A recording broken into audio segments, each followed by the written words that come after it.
Discussion items. So tonight we're just do a quick update on the three capital budget the capital votes expenditures. So we've got our three projects that we're looking at doing between the roof at Nipmuc, the projects that go across all of the schools for safety and update and maintenance, and then the athletic fields across Nipmuc and Pisco. So tonight's session is set up for people to ask additional questions or learn more about these three projects that'll be coming up to town meeting at the end of this week and to vote to the volumes. I mean, the presentation to start ourselves off. I think we've all seen the presentation many times. Anybody online, Sam, at this point? Nobody online. All right. Well, since we're here to talk about recap projects, if there's other updates that we want to give that are pertinent, that we can share those or talk a little bit about the town meetings that are coming up on Thursday and Friday.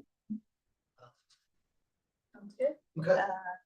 We can give an update.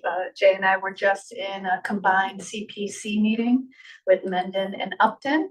And Mendon's having an official meeting tomorrow, but they were just participating in Upton's meeting today. And it was a really positive conversation with both of the boards discussing whether or not and how much they might recommend bringing forward for use of CPA funds from both of the towns. It was sounding like there was this agreement or tentative agreement of it being around $100,000 when they were thinking about amounts, and there's a lot of discussions. Anything else that we should share? No.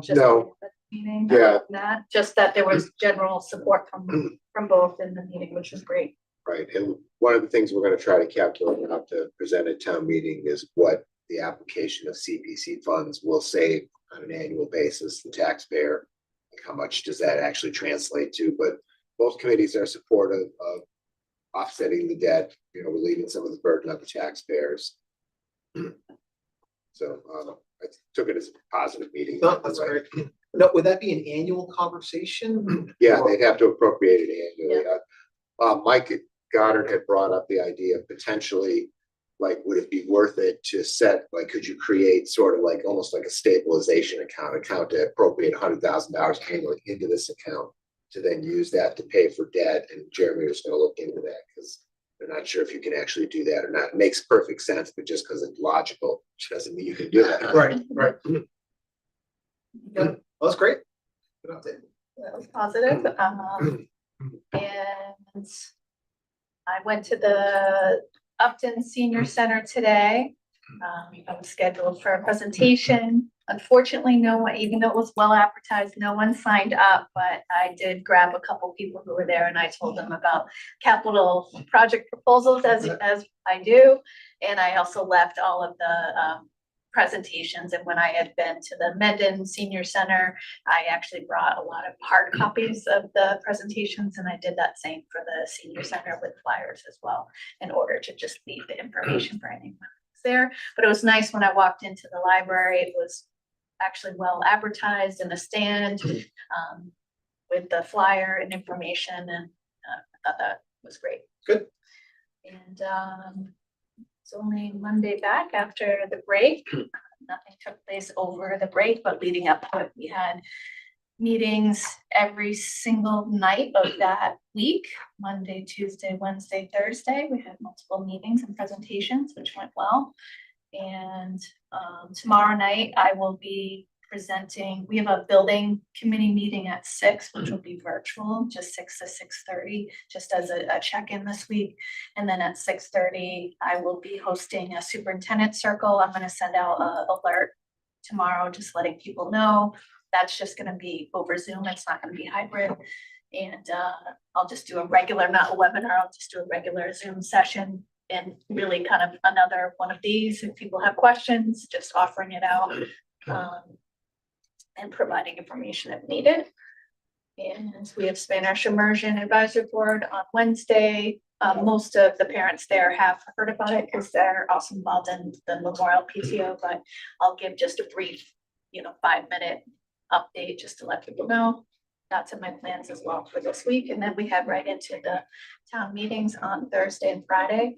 We have to submit a shorter version of our presentation. So I've been working on that.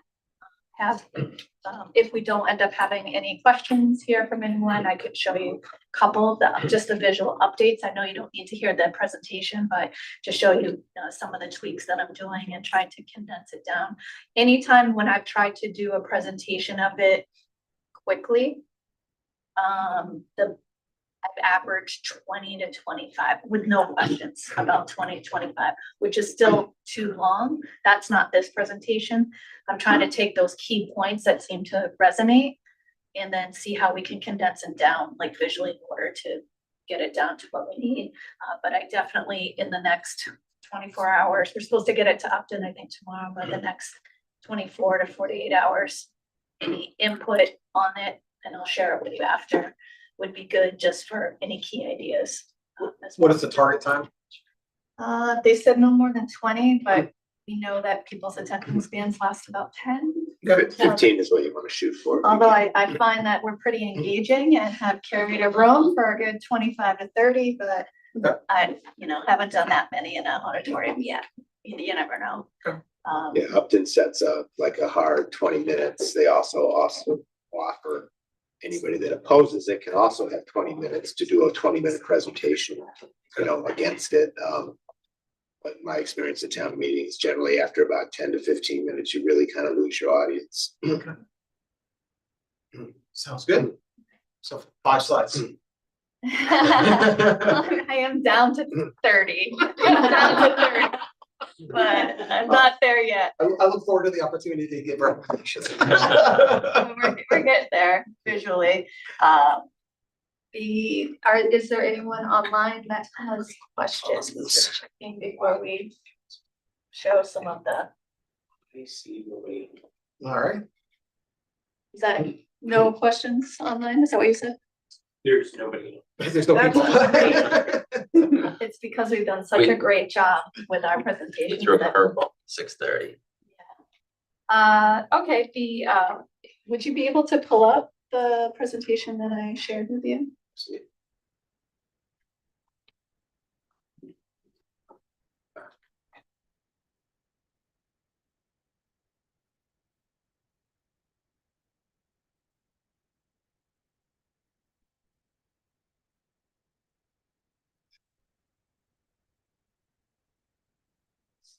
Let's have.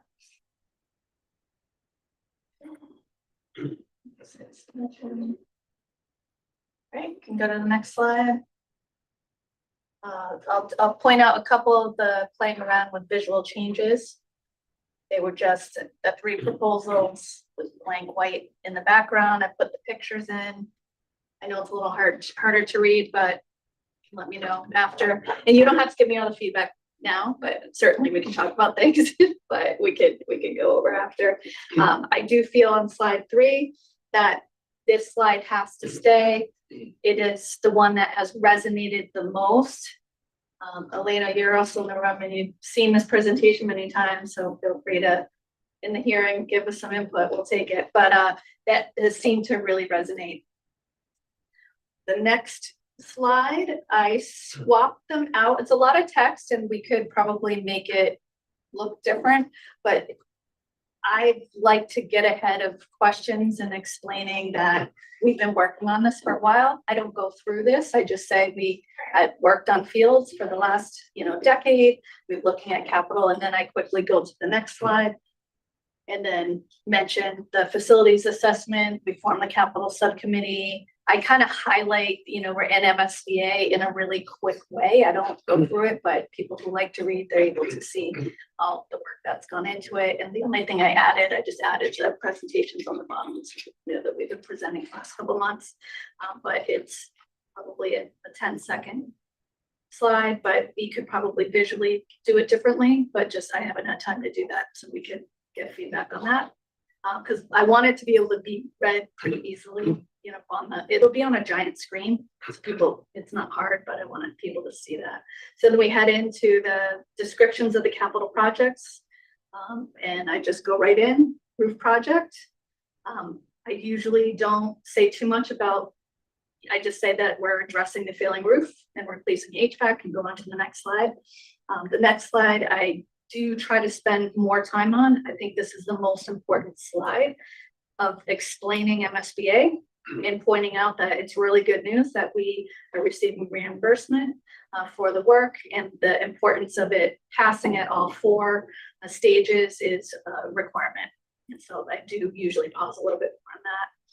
And then I changed these, took all the text out and just have a focus on the roof project, how old it is, that it's a combination of the shingles and the membrane. So we don't have the membrane slide anymore. Go to the next one. I'd like to show the impact, the leaks and what they are, give the story of the pouring water in the hallways. And then we have the HVAC because we want to mention that we have the rooftop units and the importance of that. You can let me know if you think we need to have the HVAC slide, but it's in there right now. And we lead to the roof project, total cost estimate. I still have the total cost in there, but don't have the other detailed costs in this presentation. I have it at the end if we needed to refer to it. Then right into facilities. I know sometimes when people presented this, they started talking on the slide. I don't talk on the slide. I just say, here, this is what all the facility projects are, and then go right into the next slide. To save time, I cleaned it up from what we had before and had less pictures on it. And you'll know, like I mentioned, like all schools, I took out all the headers that we had, like the slides before. We have the building management system, a quick overview. The next slide is the key card access system. I considered combining this slide. You can flip to the next one and the paging into one, just to have one slide on key card and paging. If I were to do one slide on it, we wouldn't be able to have the text. So you're giving up text for people to read if you do it. So I don't know, you have to talk about both. I don't know if it's worth it or not, but you can let me know. Data cabling, just kind of cleared it up a little. The next one, for the auditorium seats and flooring, I took out the slide that was the classroom flooring because it was kind of repetitive. I just put the classroom flooring in with the auditorium seats and flooring, and I put that image on the end there. Everything else is the same. On the next slide, I'd like to take out some of the text in there. Haven't done it yet. Have to kind of figure out what's worth it to take out and what's worth it to keep. Do you have a picture that's switchgear that's Well, rusty? that's We're trying to find. he's trying to find it. He says he has it, but Those are really impressive. I've seen those before. yeah, With all the corrosion coming down off of them and everything. It's Yeah. awesome. I would want to have both of those pictures in there if we can find the picture of it or get it, so that's clear. And then keep those in the same. We have the emergency generator on the next one. I just made the text larger, clearer. Next one is bathrooms, just made it bigger.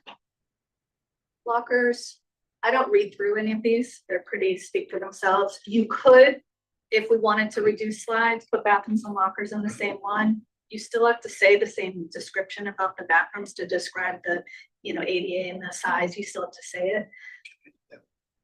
No. Who's gonna, do you have a clicker in your hand at town meeting or laptop in front of you, or are you waiting for the person? Yeah, Yeah, do you know so, how it works? yeah, Yeah. so in Upton, I believe the admin assistant for the select board runs the laptop.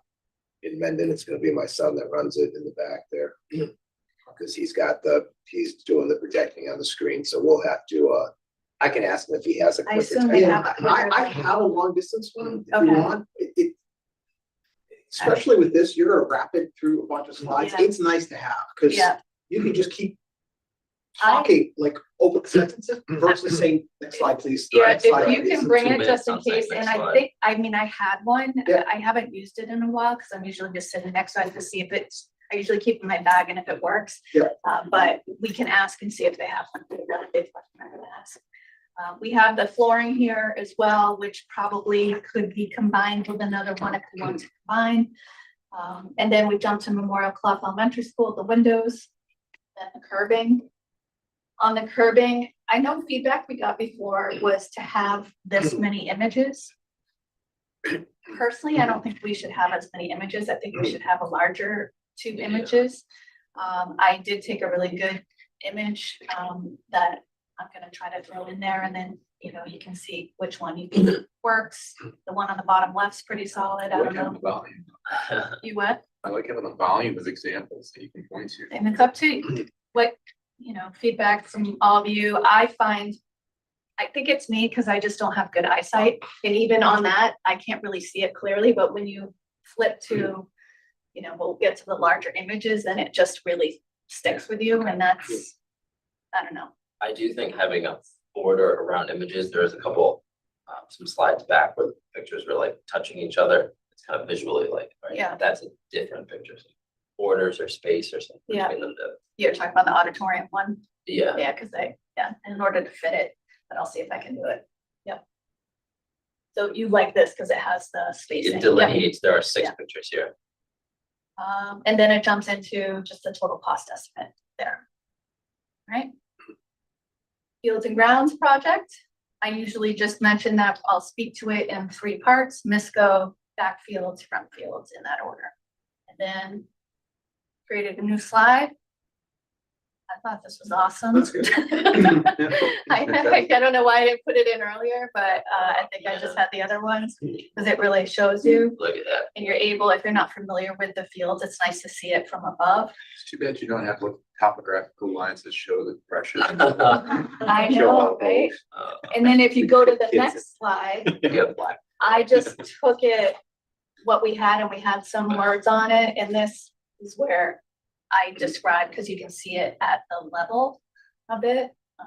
You can let me know if you think we need the 2, but I kind of like the difference, and you could go quickly just back and forth in order to show for people who aren't familiar. The Nipmuc Fields and Grounds, I still haven't redone this slide yet. I was playing around with it, but ran out of time for tonight, and have a couple ideas of how to organize it based off of how we've emphasized points. Some of what we've really emphasized were, we quickly talk about field conditions being the same as what we just talked about MESCO, and then emphasis on lack of accessibility. I do usually go into a lot of details talking about the lighting examples of the impact of not having lighting, the impact of not having a track, talking about the kids, you know, doing hurdles in the cafeteria, running in the hallways, running in the streets. That's everyone that I talk to says they cannot believe it, that's I wish I happening. had a People picture of didn't that know. because they were there, Right. they were running up my street, and they Oh, were running up yeah. North Avenue Yeah. toward the center of town. And then softball, baseball, and then I jump into the fields. So I have to think about like the transition with that, but started with the backfields. Originally, we had the front field up there, but we actually always talk about it backfield, front field when we talk about it. And talk about baseball, softball, the length there, irrigation system needs to be fixed, walking path, and then I have the overarching community path. I can put this wherever. I had it kind of at the end to end on because I like to point out all of the fields when we're talking about the path and accessibility. And then I went to the front field, and we went to the image of the fields and grounds Yeah, that's after good. the front field, and I just did the orientation between that. I still have in there the next slide because sometimes we've answered the question and shown this for it not having, football when we built the school. And then it goes into the cost estimates of all 3 projects. So I have to put the field cost estimate at the end of that, and then cost estimate of all 3. And then all of them, I haven't organized them yet, but are just in there. And then tax impact. Do you think you need the cost estimates broken down by school? I don't know. I feel like you probably just need. And we weren't gonna present that uh, part. Yeah. that's how it's just been organized, like for cost, if anyone asked, like, how much does it cost for this, then we can go and do it. Just, I think- that's not part of the presentation for Okay. presenting, so I think what I have to do is have the, talking through the cost, you know, total estimate Total cost. there, right? And go right into tax impacts, Yeah. and then these all fall into the additional. And If someone asks, then we can go and pull it up, but yeah. I'd say it's a little bit more, just kind of need two presentations, but you can fit all of them for Mendon on one, all of them for Upton on one, instead of roof, Mendon, Upton, because people in Mendon don't care what the tax impact is to Upton, and people in Upton don't care what the tax impact is for Mendon. I don't know. I don't know. I like the breakdown of having it side by side. I think there's a little bit of people looking over the shoulder saying, is this gonna cost me more than it is my counterparts? I think you only need to talk one side of it, depending on what town you're at, but I think, you know, to be able to say it's essentially the same. When I do the tax impact, I'm gonna change the order in it. Right now, it's organized roof, fields, all projects. I put all projects first, because when I present, I usually say, just so you know, you can look at it through these, but I always just put the all projects one up there, and then have them after. So I think that's what I would do, so you have the ability to see the difference, but I don't think you have to, that's me, I don't think you have to go through. No, I agree. Okay, I mean, in order to cut down. Yeah. That's what I've done to cut down on things, Well, ultimately, the goal is that they approve all projects. right? So, And we're presenting all of them up front, but we have the information, so if someone asks a question, we're able to just, you know, pull that up, Can I interrupt you for one quick second? of course. Just Sam, we don't have anybody online or hands raised or anything, do we? Just making sure. Their last 5 minutes. Any questions? Okay, great. I just wanted to. Okay, yeah, great. And then I'm wondering, or from anyone in the room, because it is the hearing, if we anticipate any questions that we've heard that you know aren't in that main part of the slides, we should have a slide potentially with the answers. I mean, some we can just answer, but if it's more complicated or easier to show visually, then we should add some additional slides to answer those questions that we haven't done yet, or that aren't already in here. So I'd be curious if there are any other questions that have come up. The one that I've gotten is timeline. That's mostly been from students and staff, like how quickly are we gonna be doing that, is a question that I've received a lot. Are you saying that you might have questions answered by some of the slides you've taken away? I wanna have. No, I still have.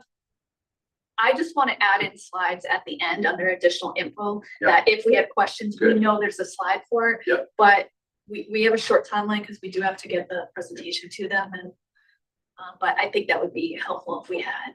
Agreed. If you knew of a common question that isn't already in slides, that we should add that in, and I can do that, you know, tonight to tomorrow.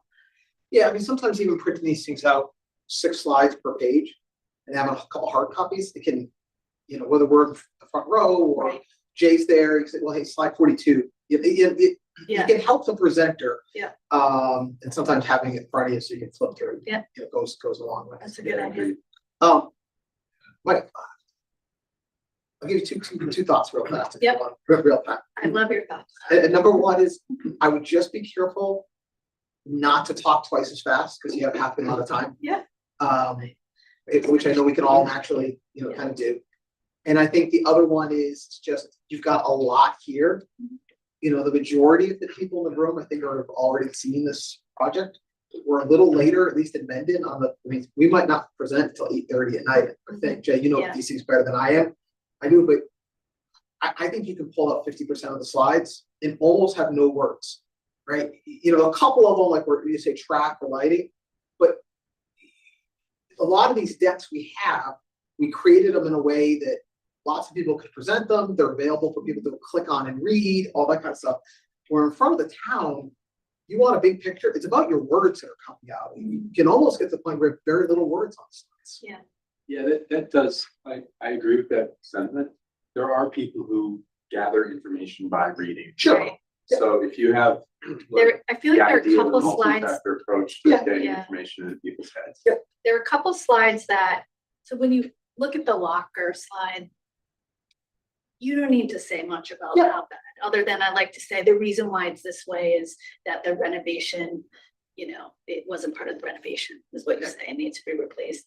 But other ones, when it gets into like the switch gear and the oil, filled transformer and some of the dangerous parts that come, I feel like sometimes there are a couple that the words can emphasize it more than you might be able to say, coming across. But there is a tendency as well, to Eric's point, there's a tendency when you're presenting, the words become what you focus on as a presenter, which is not what you want. Yeah, no, I don't do that, but that's probably now because I've done it 40 times, I think. I think that But yeah, it's almost gonna be a little bit hard, but you've done it so many times, you've done it so well, I've watched you do it and this and that. I think you're gonna have to get comfortable with not hitting all the facts. I know. Like, there's gonna be some things on here, like lockers could be an example. Yeah. You actually don't even have to mention lockers, right? You're talking about building management systems. You're talking about a 1952 oil filled electrical, and then you're talking about the generator.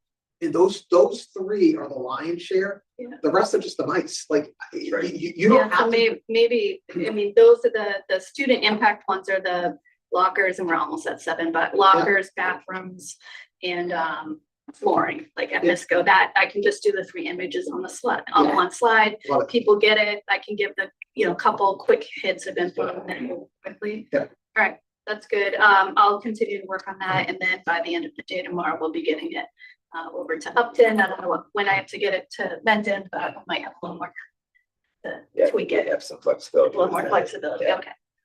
Great. Thank you. All right, nice job. Anna, you're late. I'm sorry. I'm just kidding. You are just on time. I move to end the adjourn the open hearing and move on to the next one. I'll give it 1 minute, I'll call the clerk, how's Oh, that? yeah.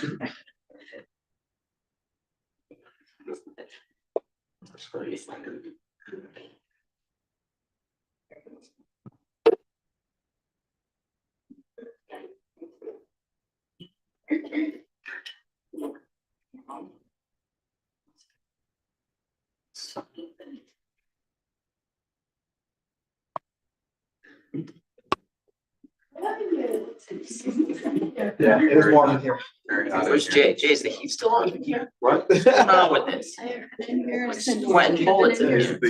That's why we need new systems. Right. That's all about. This is your good old. There's no thermostat. You know, there's a way to get things that you need to get them is, you know. Smoke them out. Right.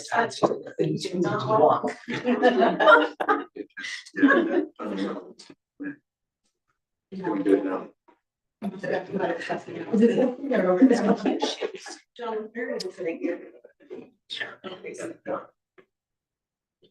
Sam, you good to keep rolling? Or start over? All right, sounds good. Well, we call the meeting to order at 7 o'clock. All stand for pledge.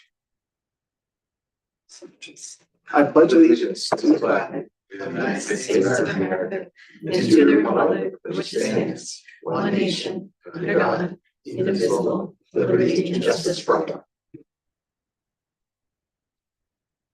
All right. Can we get a motion to approve tonight's agenda, April 28th, 2025? Motion to approve tonight's agenda. Okay, all in favor? Aye. You're unanimous. And can we have a motion to approve the minutes from the last meeting on April 7th, 2025? Motion to approve minutes from last meeting, April 7th, 2025. Okay, all in favor? Aye. Aye, yes, vote, good. Let's see, I don't have any school committee chairperson comments this evening. So we can move on. Next up, we've got community comments. Anybody in the room here tonight? Yes. Sam, anybody online for comments tonight? I see you okay. All right, so we will move on from community comments. Next up, we've got student comments, and we can start with our student representative, Hannah. Hi. So, few things. I guess I'll talk about Senior Spirit Week, or it's like underground, so don't tell anyone, but it's like Senior Spirit Week, which is really exciting because a lot of the seniors are heading out quite soon. It's coming up really fast. Today was like anything but a backpack day. I saw bindles, Target baskets, laundry baskets, all kinds of stuff. It's gonna be fun stuff like that all week. I just got back from my Spain trip with Senora Soto and the other Spanish immersion people who went, and it was really fun. It was a great way to like use my Spanish, make friends, talk to other people, and like visit the city and everything that it had. So I just want to talk about how great that was. I promote it a lot. Then with the closing of the year, we have AP exams coming up, and with that, the art show as well. Because it's not really involved, but I guess I'm an AP art, so I put it to the art show. I believe it's May 14th, so you should all come to that. And yeah, I guess this is my last meeting, so I guess I wanted to say thank you so much for having me. That's That's such like a your good last- segue. Thank you. I thought we were gonna jump into the next thing, so we have a little gift for you to thank you for your last meeting. And it has been amazing having you on the school committee as a rep for the last couple of years. You've done an awesome job. And she also helps out with Spanish Immersion Advisory Board and Multicultural Night. And so it's like, I love when you're sitting next to me here and there and everywhere. So you do an awesome job and everything you do. And it's for you to thank you for your time.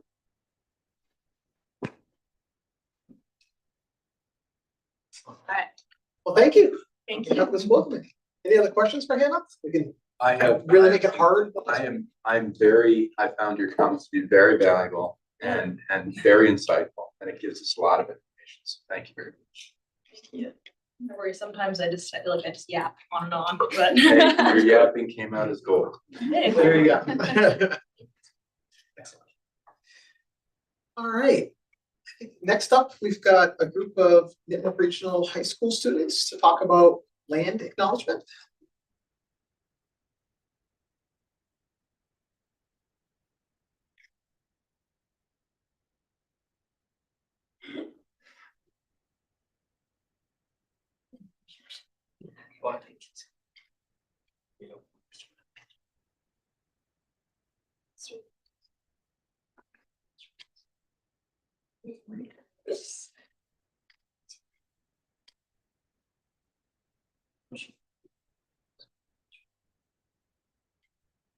Hi, everyone. We are the Land Acknowledgement Committee. My name's Talia. I'm a junior. I'm Rowan Alexander. I'm a junior as well. And I'm Keelan Allington. I'm also junior. All right. So what is the land acknowledgement?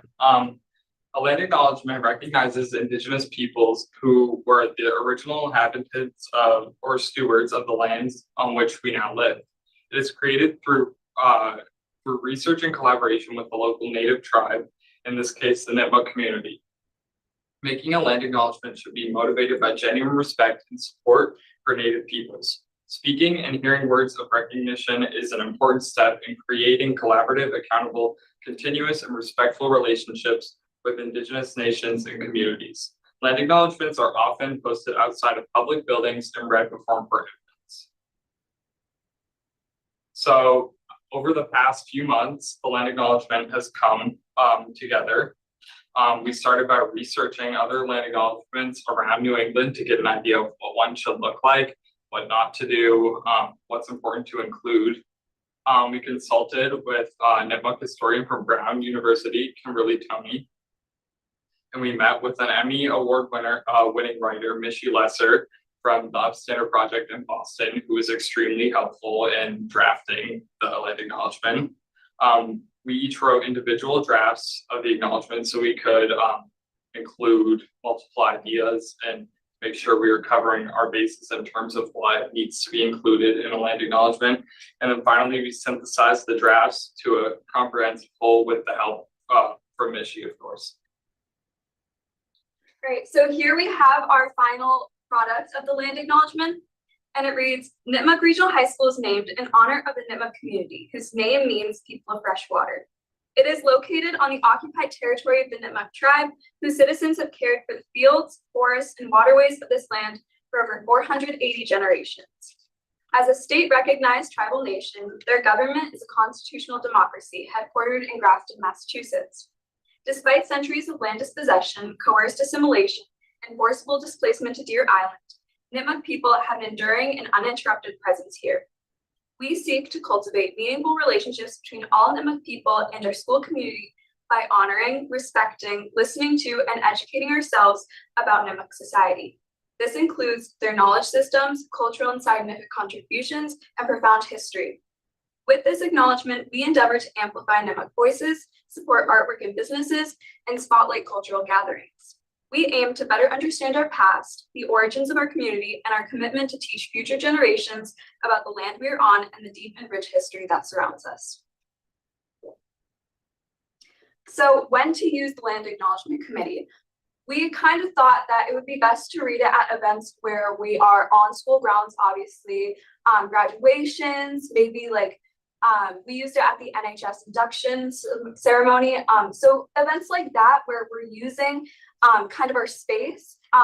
So stuff like that. And then we decided that we're going to be posting the land acknowledgement in front of the building along with this map of the Nipmuc lands. Okay, so the land acknowledgement doesn't just stop at reading it at events and having it posted. We want to be able to use it to go beyond, above and beyond. We want to be able to use it as a tool to connect better with our community. So you're welcome to use the land acknowledgement, obviously before school events or public events in general. But it's also important to put on syllabi or websites for any teachers. And so our land acknowledgement is already on the Nipmuc Important Links page. So if you want to read it again, or if you want to share it with other people, that would be greatly appreciated. And so, as I said before, the land acknowledgement is not something that we want to do like kind of a one and done thing. We want it to be able to be edited and we want it to be able to be used. So for our like next steps of the land acknowledgement, we have kind of a commitment to action. So some of our ideas, besides posting the land acknowledgement and reading it at events, are creating a space for Nipmuc artwork to be displayed, inviting Nipmuc to participate in school events, evening events, and inspired learning days, a hackathon to remove the mascot from online sources, Wikipedia, LinkedIn, etc. Political action, writing to the state to end Native American mascots, or writing to the federal government to ask for recognition for as a national tribe for the Nipmuc people, and raising money for Nipmuc causes. And so some of these can definitely be future civics projects for students, but we as the Land Acknowledgement Committee really want to do as much as we can while we're still at Nipmuc with our land acknowledgement, because it's something we're very passionate about, and we really want to work on restoring this relationship and being able to meaningfully contribute to our presence on this land. And yeah, that's our whole committee. Do you guys have any questions for us? Yeah, thank you. Yeah, thanks. So where did this come from? Like what made you, was it like having lunch one day, or is it part of a school project, or? Yeah, so we all sort of got an email that was like, if you're interested in being part of this committee. It was obviously a need in our community that we needed to meet for years now. I think we've all noticed that we needed a land acknowledgement, and I think that Ms. Daniels reached out to all of us, and everybody on this committee replied to that email, and we were like, yes, let's do it. So we met after school. We worked on it for a couple months now. Yeah. So we also thought it was like super important given the name of our school and that we can't avoid that history. And it's really important to acknowledge it because of that. Yeah, and accept it because it's a part of who we are as a school. It's a part of our identity. So we kind of wanted to confront that. Right. Thank you. So I just wanted to acknowledge that this is excellent. So we've had a few attempts to make sure that we recognize the Nipmuc people in the past. not all of them, I mean, it rose awareness, but it didn't create the kind of sense of cooperation that you guys are presenting here. And I am so complimentary. This is wonderful what you've done. So Thank you. I'm wondering, is there something we can do to bring this more into active history lessons or not, or something in the curriculum? Because that would really be unique and show that we really have a presence in trying to teach people about the Nipmuc tribe and their presence here and what they've done. Yeah, we've talked about that as a committee too, and how like we have, for example, Spanish culture classes, but it would be really valuable to have like some supplementary Native American culture courses or anything. Right, and we also had talked about having, oh, sorry. No, keep going. Okay, we were talking about for Inspired Learning Days, possibly reaching out to members of the Nipmuc community and seeing if anybody would be willing to offer a session for people to sign up for to kind of just get more educated about the history. Because we think that that's very interesting, and we also think that it's it could be like a very, it's just it feels right. Yeah, it's necessary. Yeah. I also wanted to mention, as part of US 1, when we study King Philip's War, the students do a slightly smaller version of this, and sort of walk through like what land acknowledgement looks like, and especially in terms of Mendon being a part of King Philip's War. So we read local history, we take a look at a couple of different maps. We talk about what caused King Philip's War, and then we write sort of smaller land acknowledgements. This one was a lot more comprehensive than what the students do in class, but it really does tie it together nicely. Yeah, I mean, if you're talking about King Philip's War, it's such a moment in time that's easy to forget given the context of all of history. But we're living in the place where it occurred. Right. We're living with the impact of what happened. And the lead up to it from early colonial times all the way to when that conflict happened. I think that's very important for this area. And the Nipmuc tribe puts on an event, I think, every summer of how really cool celebrate. They get a full garb. It's really cool. It's in Grafton. Yeah, and another thing that we were talking about is maybe inviting some of the Nipmuc people to our school to help them. Like you can hold events here, stuff like that. Because I think that, you know, we're benefiting from their land, and we think that it's right that we invite them to join us. Not only that, but also like give them a space, you know, and show that we aren't just, you know, putting this out there, but we're also following through, and we're also, you know, making it a community effort. So I'm sorry for taking up time, but I'll say this very briefly. So my wife ran into members of the Nipmuc tribe at a gas station, and she had a Nipmuc sports logo on the back. Yeah. And it had a lot of symbology that I don't think we approve of. But anyway, that person came up and said, "Are you Nipmuc?" And no, I'm not. She said, "I'm not, but this is the high school." And they went, "Oh my God, this is so cool. Tell us more about the high school." So this is many years ago. So you can tell there's a true want to be involved in what the high school is doing. So again, I compliment you on this. I think this is the right way to go. Thank you so much. Thank you. Right. Thank you guys so much for having Yeah, us. thank you. Thanks for coming tonight. Appreciate it. No problem. Good job.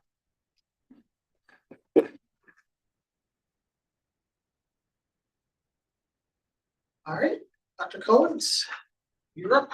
Yeah, so we're gonna start with administrator report from Nipmuc Regional High School. What's next up? Marianne? Yeah. All right. Screen of my presentation.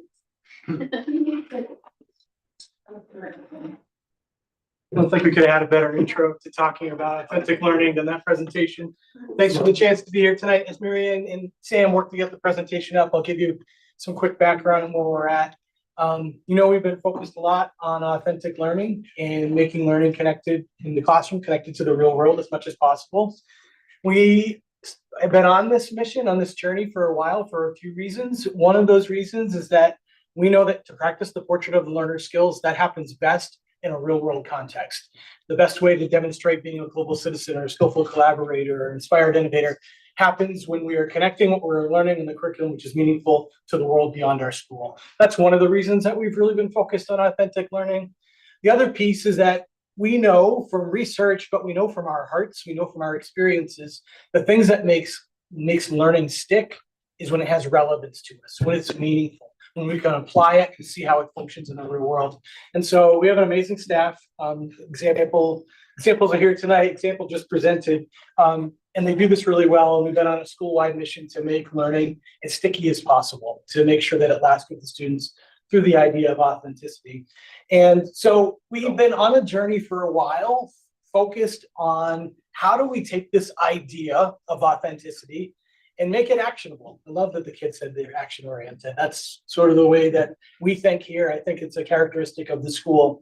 And we've been on a several-year journey that really was accelerated through our partnership with the 1-8 Foundation, where we took this word, authentic learning, authenticity, and we broke it into a clear common definition that's been really powerful for us. You've heard us present about this before, but we broke it down into 9 elements, and you'll see how we've adjusted that to 6 elements now.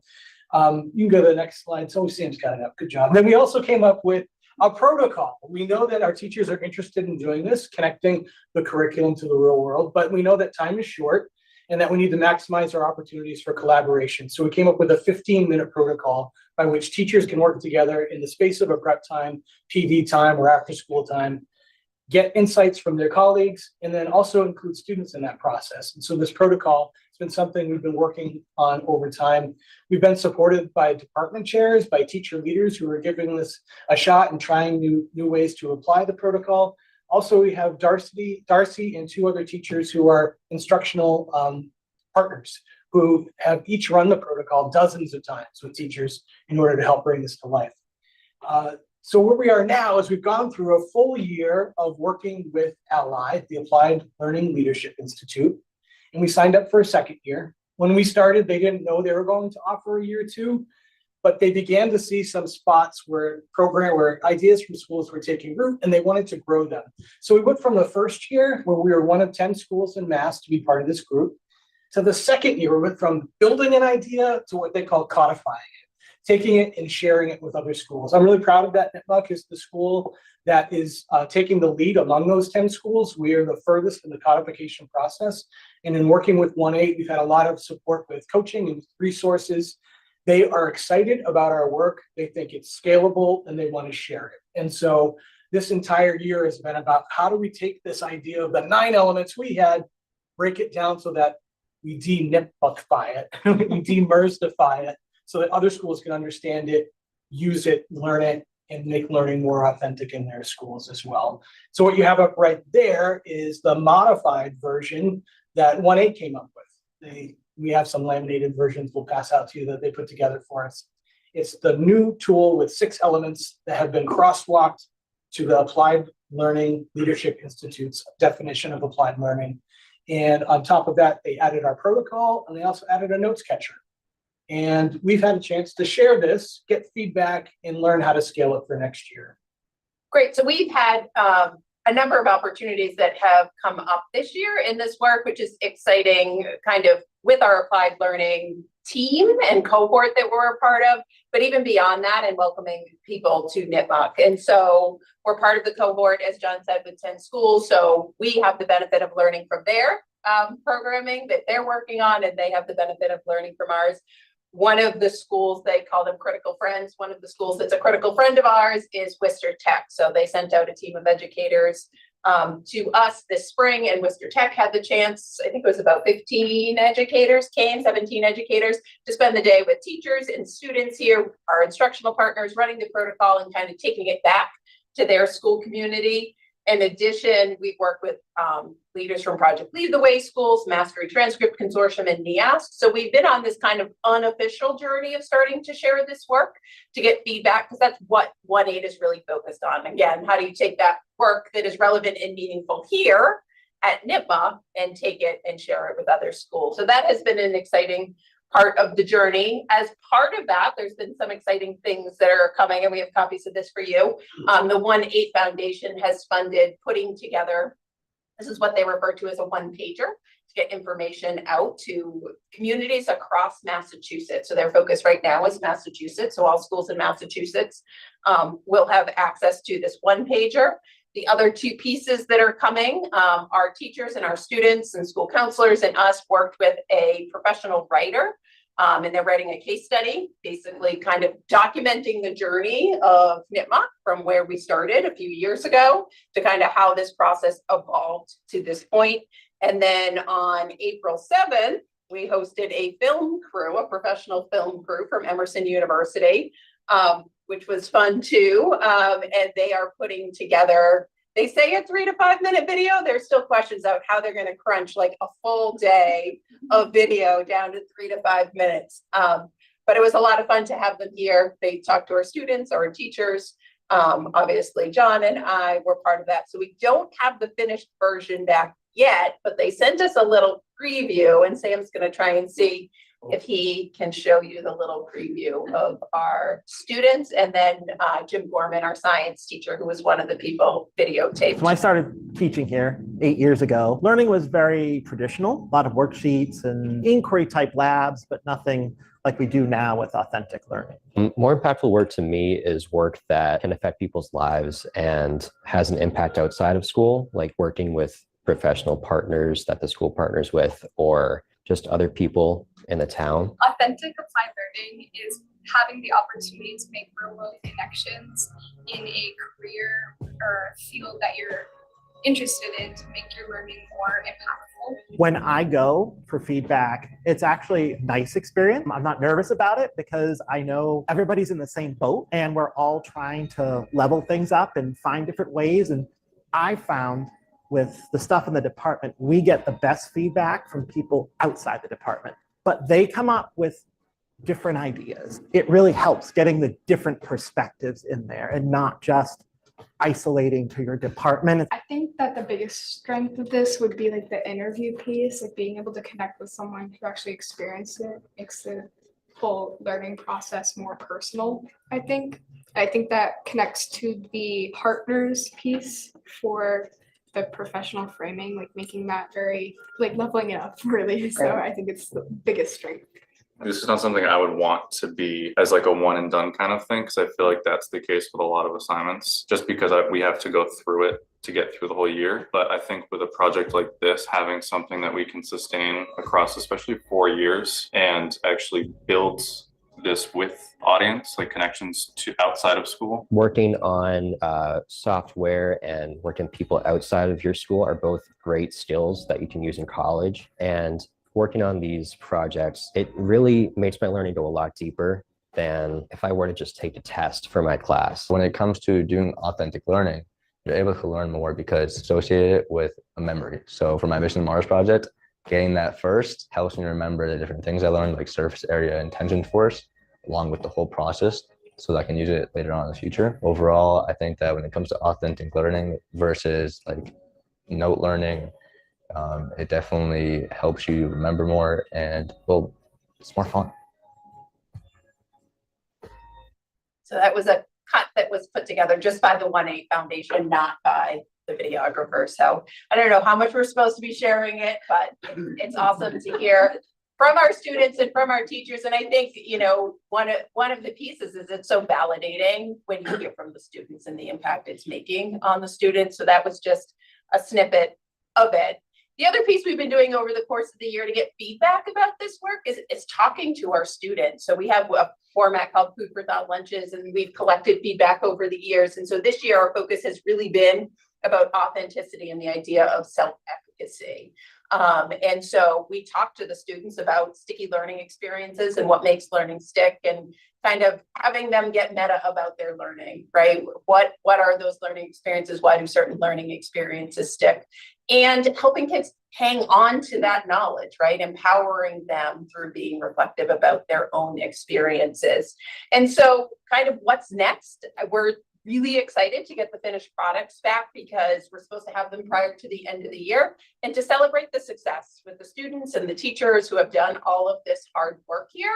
I think it's going to be validating and exciting. So that's a huge part of it. To be able to share the work beyond Nipmuc, which has already started to, like through Mendon-Upton, our work in the strategic plan has been focused on deeper learning, which we've broken down into 4 elements, one of those elements being authenticity. But it takes kind of this buzzword in education, if you will, and boils it down to something that's really concrete that educators can use in collaboration with students to build experiences that have meaning and that stick with our students.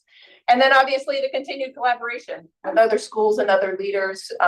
We're very fortunate to work as part of a school community, faculty, staff, students alike, who are always willing to share, who open their classroom doors, who open the school doors to other school communities trying to do this work.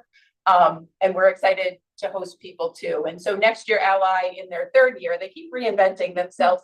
Every year comes a new year we don't know about.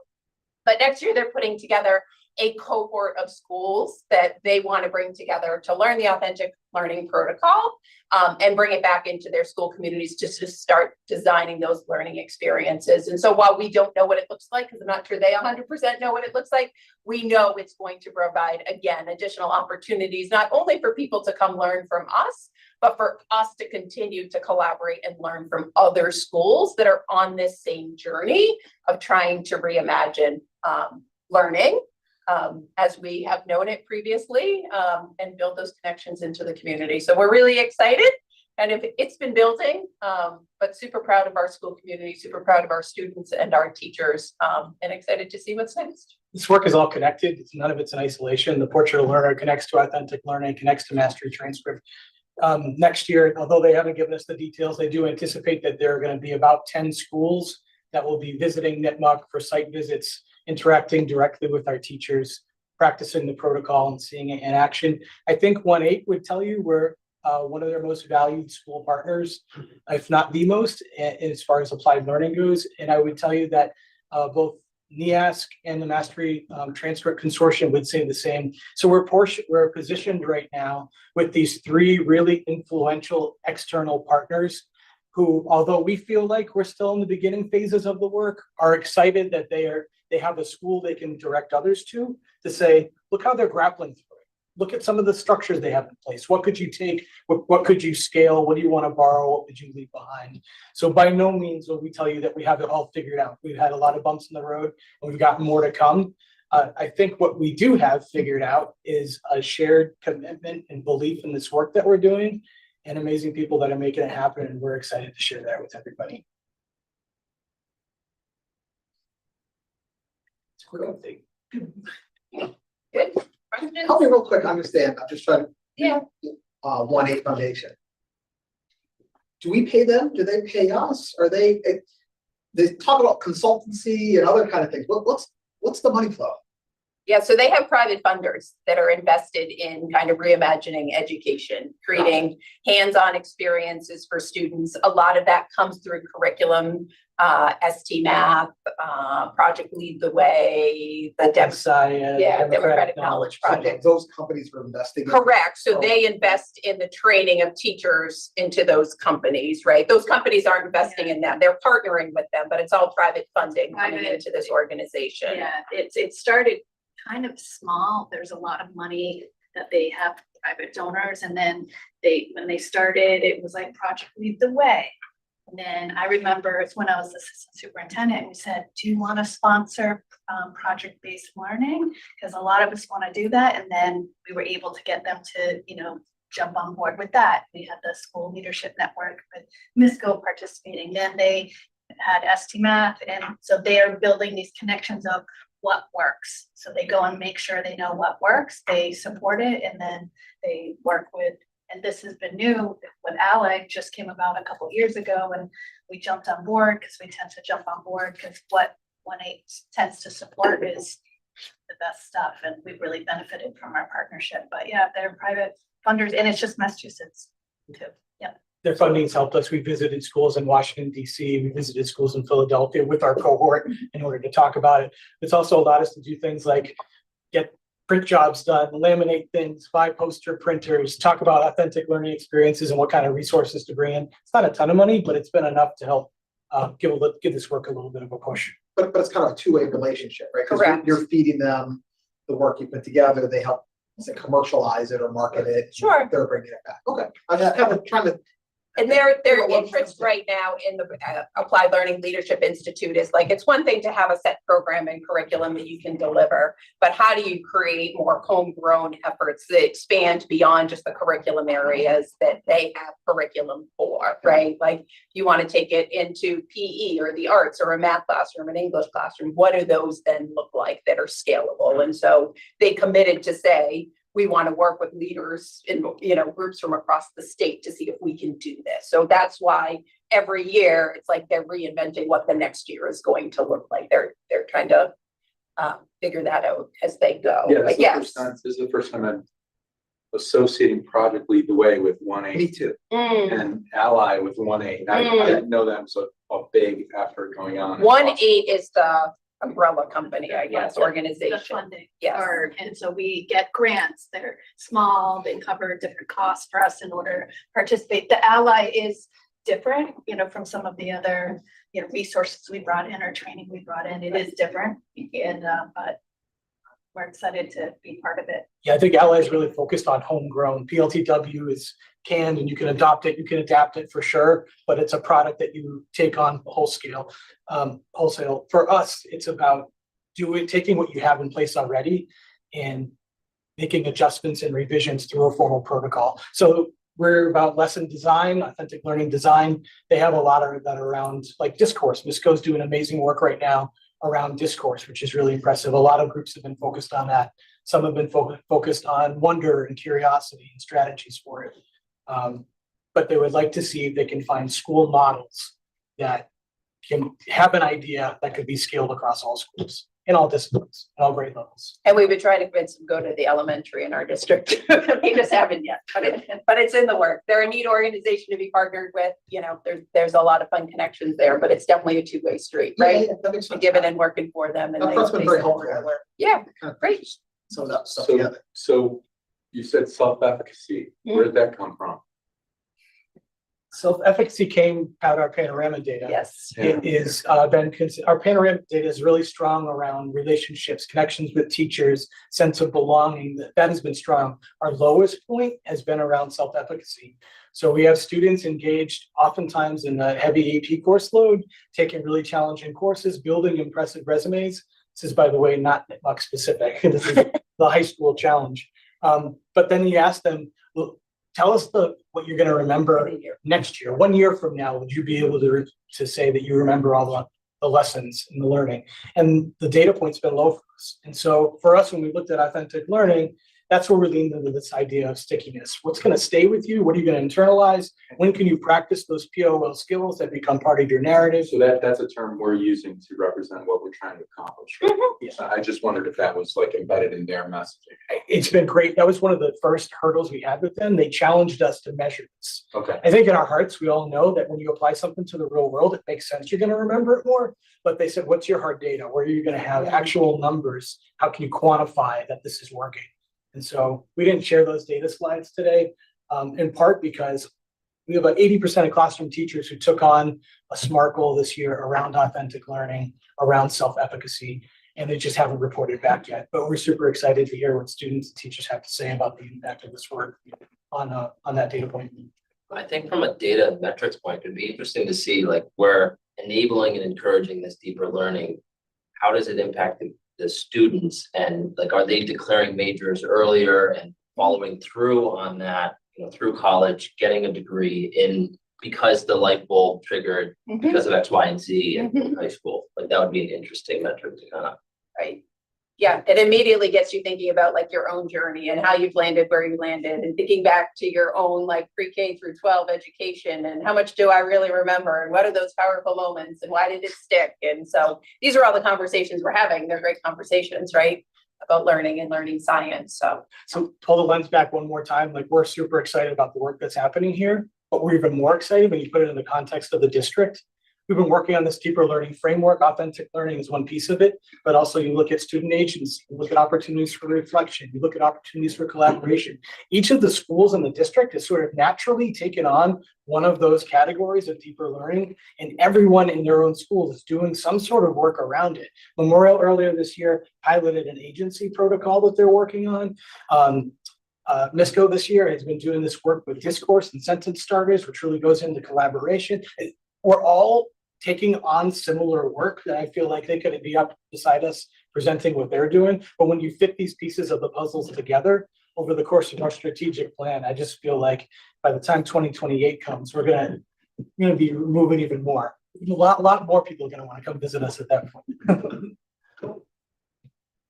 Thank you. Yeah, appreciate it. Thank you. Thank you, Sam.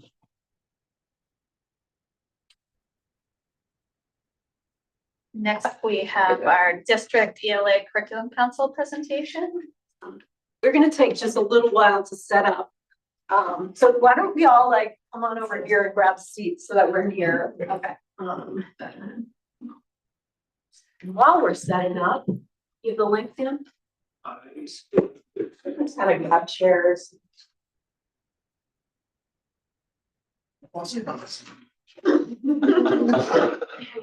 Here. And I'll maybe take calls. You guys can just shuffle back and forth. So shuffle up. Yeah, when it's your turn. Does that make sense? Yeah.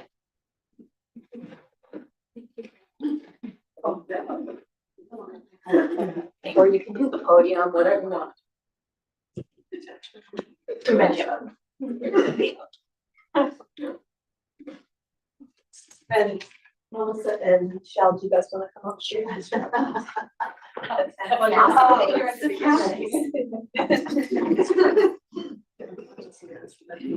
So let's see if I can make some connections with, so that like at the end of this whole school committee meeting, you'll be like, wow, this is coming together. Because really what we're here to talk about is like a branch of helping think about how we actually make learning stick and like what is so important with literacy instruction. And so what we're going to share with you today is, you can flip again, is a quick snippet of our journey that we started in November, that we are continuing to this day, but because today is April 28th, we're coming together as a leadership team to share a little bit about our journey and our work products and accomplishments. So here's the team. We are the 24-25 ELA Curriculum Council. It's a group of representatives who teach ELA across the district, in every school, in every grade, classroom teachers, student support specialists, and administrators. And we come together, we've come together numerous times to do the work that we'll present to you today. Oh, and you guys, we need to introduce everyone. Let's do that. Okay, we'll introduce everyone, and then they'll pass the baton as they present. So you want to start? Sure. I'm Maria Druso. I'm an instructional coach. I work at CLUP and MISCO. I'm Melissa Clark. I teach second grade at CLUP, and I'm the ELA curriculum assistant. I'm Michelle McDonald. I'm the kindergarten teacher at Memorial School, and I'm the ELA curriculum assistant at Memorial. I'm Rita Miester. I teach ELA grade 6 at MISCO, and I'm also the ELA department chair for 5th grade. Hi, I'm Melissa Kinkella. I teach ELA at the high school and 9, 11, and 12 this year, and I'm the high school department chair for ELA. Wendy Bell, principal of Memorial. Liz Garden, principal of CLUP. Awesome. So here's and there's a little outline of our presentation. If you can go back for a sec. Sorry, Sam. We're going to go over what a curriculum review is all about briefly. We'll share a little bit about our approach. We'll tell you a little bit about what we've learned along the way, and then share our vision and priorities that are our accomplishments to date, and talk about our next steps. So I'll start with the why curriculum review, and it's a piece that we spend a lot of time on and a lot of resources on. And so it's an important question to answer.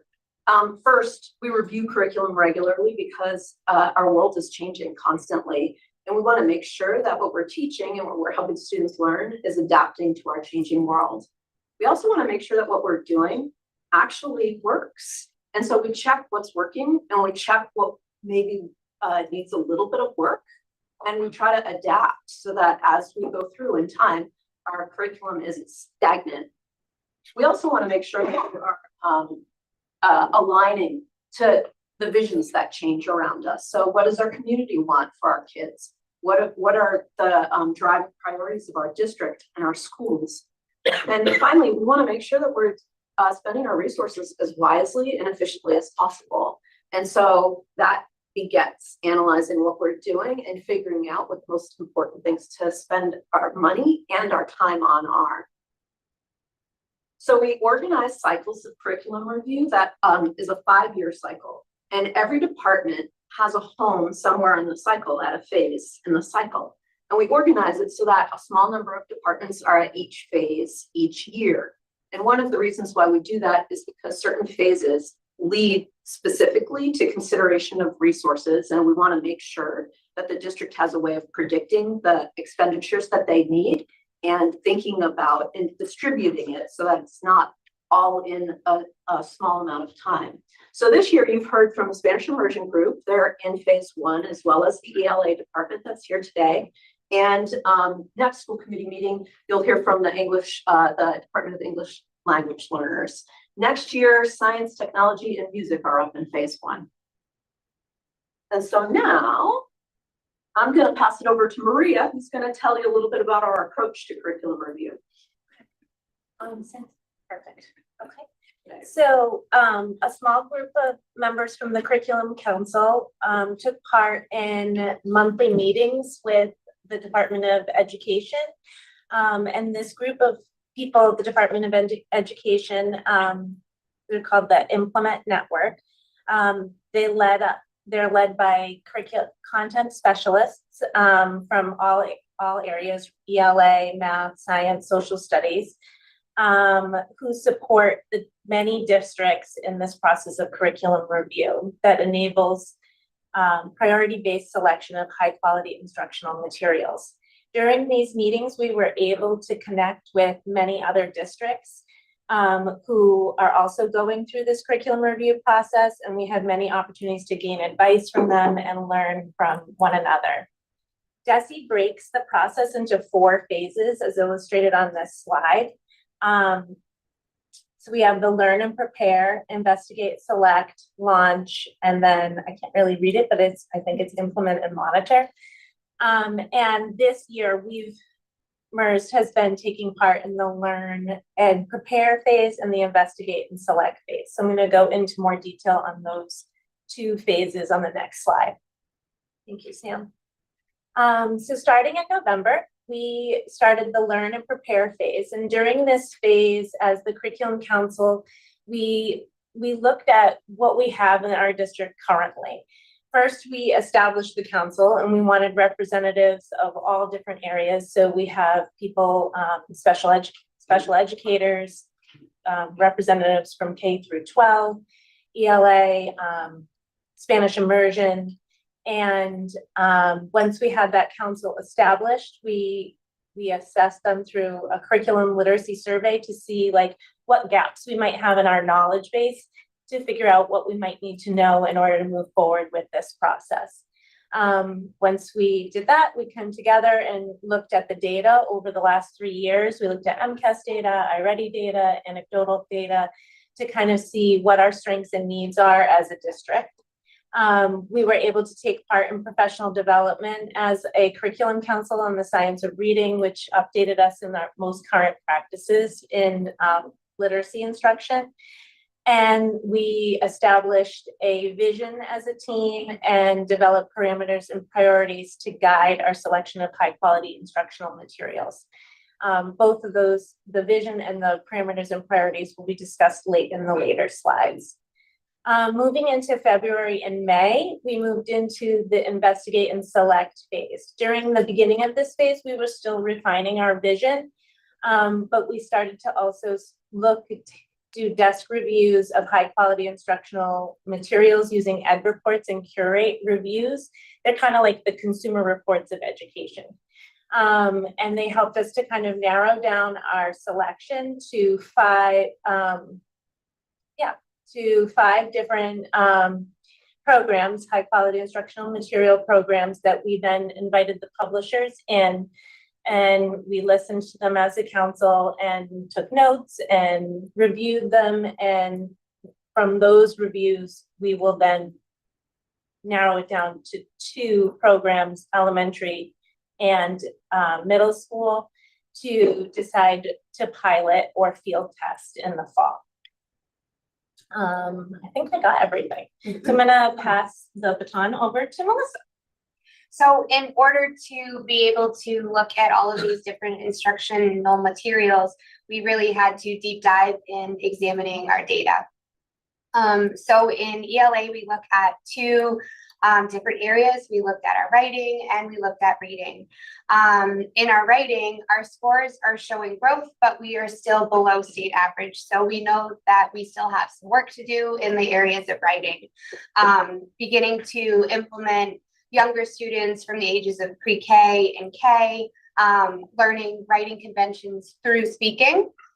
And then as they get older, having our kindergarten students writing earlier. So building up those conventions and speaking into writing, and then, going through the grades, getting our students to write more, building that stamina.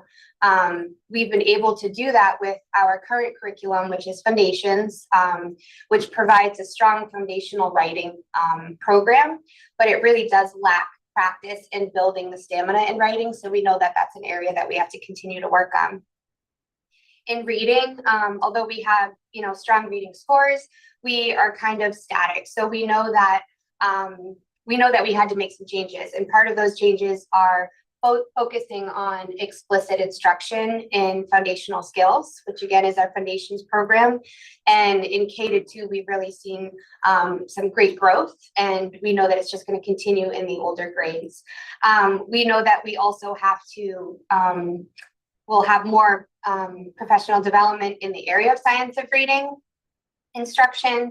And the last thing that we really are focusing on is providing more vocabulary development, not just in reading and writing, but in all areas of our curriculum, science and social studies. So those are some places that looking at the data, we know we need to move forward with. So I'm going to move it on to Michelle. Thank you. You're welcome. So when you examine our current curriculum, there are many strengths and highlights that we have on our, thank you. I can see that, Barbie. That we have on our slide presentation for you. And the implementation of Foundations has really shown enormous growth in our students starting at the kindergarten level.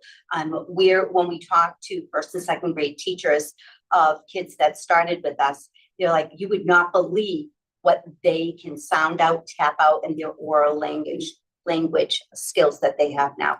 So the strengths and the highlights that we have are evident, and they're really based on that implementation of the Foundations, and then our deeper focus on our writing instruction at the early grade levels now. And it's just not the mechanics of writing. It starts with the oral speaking, and then what do you hear? How do you put that down on paper?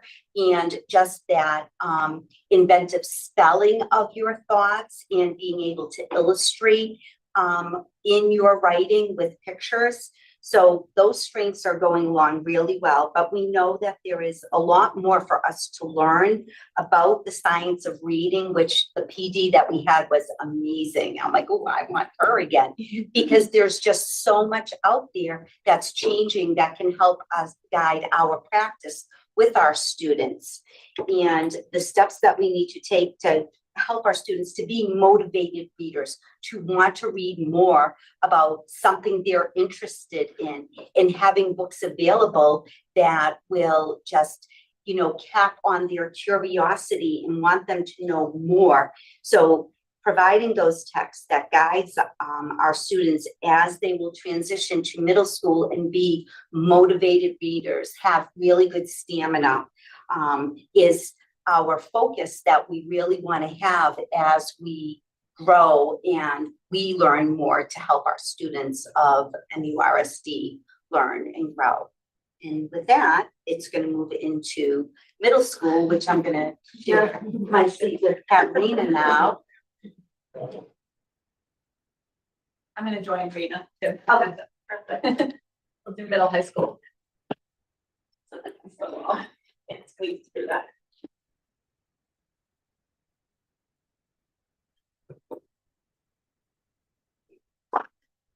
Okay, middle school. So grades 5 through 8, as students are moving from elementary into middle school, we start learning, you may have heard the expression, learning to read versus reading to learn. So at this point, they are reading to learn, which is very much still learning how to read. Because when you're reading to learn, you need to be able to slow down, you need to be able to monitor your comprehension, you need to be able to take the information that you're bringing in and decide what's important and decide what you need to remember, and you need to make sure that that's happening. They need to be able to, they're going to be encountering more complex text with content-specific vocabulary. So they need to be able to approach that text with the background knowledge that they need to understand it. They need to be able to hold on to the vocabulary and truly understand what it means. Once they've developed a level of comprehension with that text, we're hoping that what they're going to do is they're going to be able to evaluate that text. They're going to be able to look at it critically and get to the higher levels of thinking, that deeper learning, that I'm taking this new information, I'm putting it with some old information, I'm making some connections, and then I'm making some hypotheses about this information. All of that requires a lot of stamina on their part. It requires stamina, it requires focus, it requires the ability to hold things in working memory. So then with that, when they start to feel confident with that, they begin to develop a voice of their own. And now they're able to communicate those ideas both through discussion activities and then in writing. As they begin to write more and more, they develop the self-efficacy, that sense of I can do this, I want to be able to do this, and I can do this. And that's really what we're hoping for as they're in that middle school level. I'm going to go to the next slide. We actually started our journey in 5th grade last year with some condensed pilots. We piloted several programs on a very brief way and decided to pilot another one this year on an extended one-year pilot. So they're piloting a program this year in 5th grade. And in 6th through 8, we're using what's called a homegrown curriculum, meaning that the teachers have developed it over time at each grade level. So what we really want to be able to do for our students and in looking at curriculum materials and where we would like to see this go is we really want to have our students understand what it means to be metacognitive. How do I look inside my brain as I'm learning and what's going on? We want to have selections that will engage them, that will make them want more, because they're going to be complex, so they need to be engaged so that they're willing to stay with it. We want to use the science of reading to inspire access for all. Science of reading is looking for grade level text for all students, because with grade level text, they're gaining knowledge, they're gaining vocabulary. Now, that is a reach, and so there has to be ways to support that and scaffold that, which the programs can do. We're looking for an intentional growth model where we're explicitly teaching and practicing strategies for executive functioning. We're teaching them to monitor their stamina. We're teaching them to use their working memory. We're telling them that it's important to be cognitively flexible. Yes, you might start something and then decide that it really is telling you something different than you first thought, and that's okay. That's the cognitive flexibility piece. We want, in order to do that, because it's a big reach, we have to really celebrate incremental success as we go along. And we need to be able to give the right intervention at the right dose at the right time to keep kids moving forward. So that's really what we're hoping for in our curriculum review process, is to find something that meets those needs. And now I'm going to turn it over to the high school. Thank Melissa. you. Yes, thank you. So at the high school level, our data inquiry work mostly takes place during our common planning time, which is a time set aside in our schedule where we can work as educators and one of the places we can work on is digging into the data a little bit. So we have this great platform called Open Architect that houses all of our student data. And we can really get down, to the nitty gritty item level, which is where we focused our work this year. Because as I know you've seen MCAS data already, so you know that we're successful and we have exceeded the state average for several years in a row now, but we're trying to look at where are the areas that we can still stand to improve. And so we're able to get, as I said, into that item level. So one of the areas that we noticed where we were slightly below the state average was around idea development. It was specifically for an argument style essay, but this really matched the anecdotal data, the classroom observations that we were having, regardless of the writing task. Like, how do we get these students to develop their ideas with depth and clarity, and especially as they become more complex thinkers? So just being able to support students at each grade level, and that's where we developed our student learning goal this year and did some work around that, some targeted work around that. And then in terms of our examining our current curriculum, it looks a little bit different than it does at the other schools because we have, somebody used the term earlier, and I'm sorry, I'm forgetting who, but we have that homegrown curriculum. Maybe it was one of the presenters earlier. So we don't have a foundations or wonders. We have homegrown curriculum that has been created by teachers and as documented in our curriculum platform. But our work around reviewing that this year then focused on the PD we had. Several of my colleagues have already mentioned the science of reading and writing. I personally was not at that PD session, but Rena did a great presentation for middle and high school teachers in a vertical team meeting that we had. And it really, again, matched what we were noticing classroom observation wise. And really just that explicit instruction and being able to support our learners with executive functioning skills as well. And going back to the data slide, that matched one of the things we were noticing there, which the gap, being slightly below the state average on that item was significantly greater for students on IEPs. So we really need this explicit instruction and ways to manage that and support them through their executive functioning skills as well. So that was wonderful to have those conversations and really see middle school to high school, how we could work on that. We also worked on developing transfer goals. And so those are the goals that we want our students beyond NITMUP to be able to do with their ELA skills.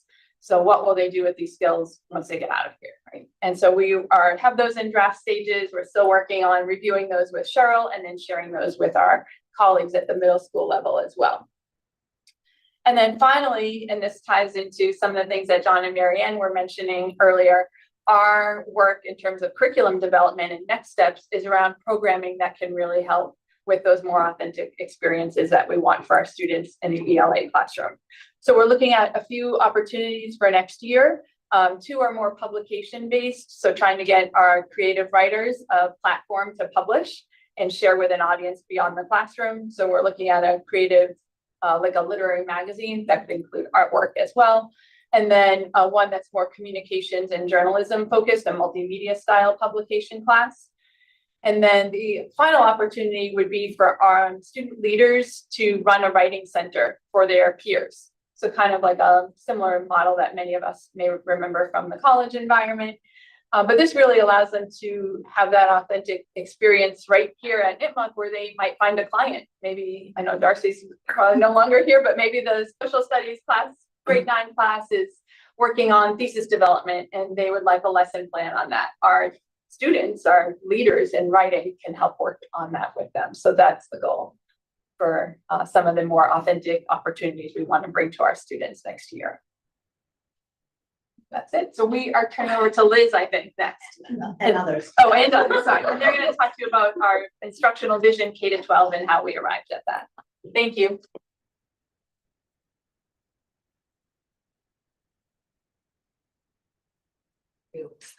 I know, right? You want me to, or you gonna do it? Oh, you can do it. Oh, great. Okay. Or just let them read it. Oh, yeah, Let's walk over. Well, yeah. Well, the first part of Wendy and I chatting with you is going to be, so some of the as Maria described, the process that we've been going through, a big part of this work started with developing a vision. So I'm not going to read this to you all because I know that you are able to read it, but we'll just give you a few minutes to read through this vision for literacy instruction pre-K to 12, that it was a collaborative process to come up with this. And you will see a lot of what we uncovered in the discussions we had with our data, and just kind of connecting across all the levels. You see that come out, I think, in this vision. Oh, okay, we're gonna. I had more time to read, but okay, maybe not. I think we've all got enough. Okay, good, okay, good. After we crafted our vision, which took multiple meetings, multiple iterations, it was a really collaborative process. We began to consider our priorities for both our materials and our resources, as well as our instructional teaching and learning priorities. We used some of the DESE guidance that some of us who attended the implement meetings with DESE were able to gather some good information for how to prioritize things in the district. So we used some of that guidance and help to kind of steer the curriculum council to making some decisions around all of these items, which again, I'm not going to read to you. But we discussed and made a lot of decisions around like what types of literature we wanted students to be exposed to, what types of assessments are built into the curricular resources that we would look at, and how each resource would approach lesson design, especially as we really start to think about providing kids, it's kind of the theme of the night, with those experiences that will help the learning to stick. So really digging deep into the way that each of the lessons are designed. And I would say, you know, I've been in education quite a while now. I won't tell you how many years, but I think that the resources that we looked at, it was really interesting to me to see how different the lesson design was from when I started teaching back in a long time ago. So I'm excited because I think it will get the kids really excited about what they're doing. But we used this lens as we looked at each of the resources that were presented to us. So that leads to, you know, like what's next? And this is my favorite part is, I think, you know, all the work that we've been doing, seeing the vision work really put into action. And so as you've heard from elementary through middle through high school, we definitely have some common themes. You know, clearly you heard multiple times people talk about writing at every level and how that is an area that we really want to focus on. It's exciting to hear that we're all speaking the same language. And so, you know, we want to really make sure that we're building up the right students' writing stamina at every level, that it's interdisciplinary so that, you know, it's not just a writing time, but that's throughout all of the content areas where we can focus on that. You've heard people mention multiple times about talking about the science of reading, and I would say the science of writing. You know, learning to read and write is the most complicated thing that we do, and that we're required to help students learn to read and write, and it is not easy. So helping teachers and administrators to be part of professional development, that we've already started that process. You know, hearing about the professional development on science of reading that we already had come in, which was so well received. We're very excited that we're having that same person come back here on May 9th so that everybody can be exposed to that is awesome. I know I've been excited about the vertical alignment that's happened already. I mean, for us at the pre-K to 4 level, it's been very exciting to have conversations with the middle school and really bridge that gap between 4th and 5th grade. And then you've heard just how middle school and high school are connecting. You know, John and Marianne kicked off the night talking about how, you know, that real world connection. And we've always kept that in mind when we're talking about looking at the curriculum resources that we want. That's important to us, that, you know, even when we are selecting high quality curriculum, that is at the forefront. And it's been exciting to see that is there in some of the programs that we're looking at. And then the last thing is just, the final step is really to acquire those materials so that we can actually put them to use. So that's sort of where we are. And I want to say kudos to the team for presenting. And I know Cheryl's going to kind of like And us. Yeah, so this is a slide to say thank you, but actually I kind of feel like it's a thank you. And I want to just say in front of everyone, the thing that is the most, like the biggest tangible thing as a leader to see is the incredible collaboration that's happening in this district. You don't see it everywhere. You see leadership stepping up. They're representing their colleagues. Everyone's here. Everyone's together. Everyone's working on the same thing. And I think that's really important to point out. And that's the thing that I'm most proud of. So thank you all so much. And we'll take questions. More of a comment, but throughout, to go up what you were saying, Cheryl, I think the level of reflection throughout the presentation, you guys did a great job on hitting on, here's what we're doing well, here are the areas of improvement, here's how we're going to here's how we're going to adjust and what we plan to achieve from it. So nice job.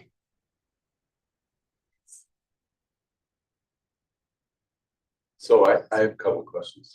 Sorry. Go for it. So my first question, this is because Shirley, you presented this plan before and we've gone through it and it looked fantastic.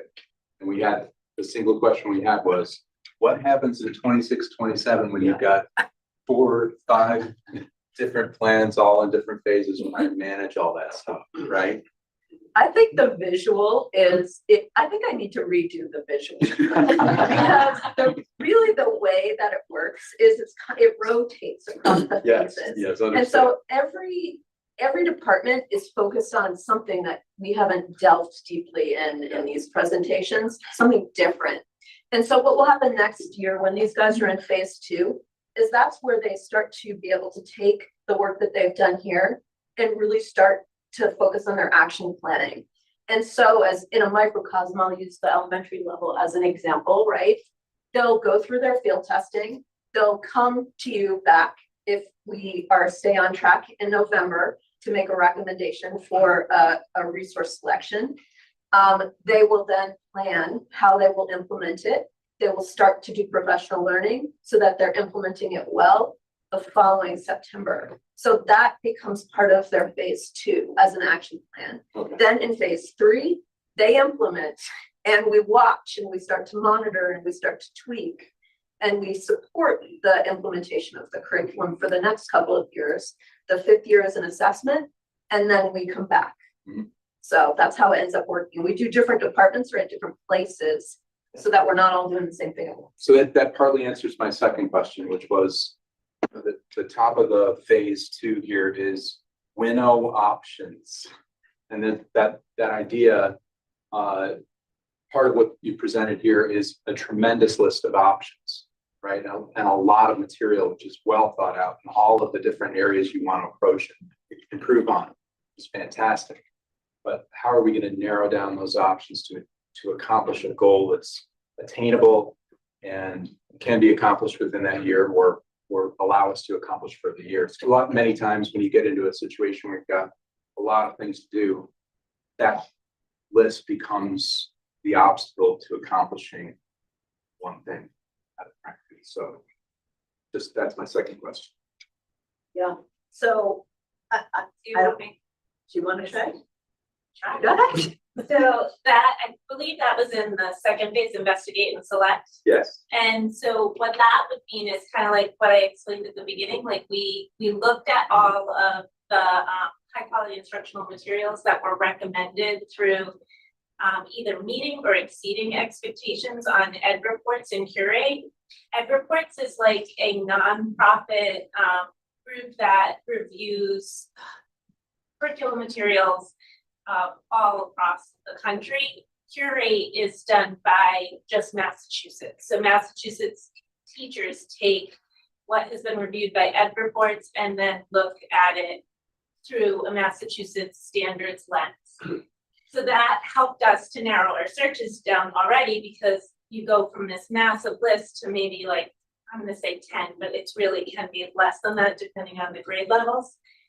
And then the teachers all did desk reviews of that, the curriculum council, and also other teachers who were like if they wanted to be involved, they could be. And then from there, we had a lot of discussions about what were the highlights of these, we met in small groups and discussed it and then came to narrowing it down to 5. And then from that 5, that's where we got the publishers.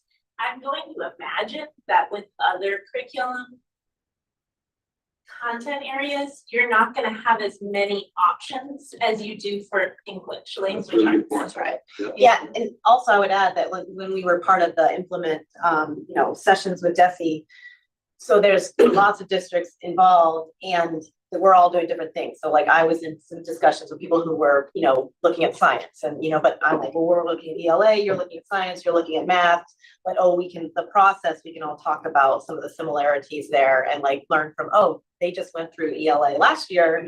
Like, what are some things that they discovered that we want to make sure we don't, fall into that trap or things like that. So those conversations, I found that really beneficial to talk with other districts that have already or either have done it, are in the process, and just because it wasn't the same content area per se, we still could learn a lot about the whole implementation of science and everything. So.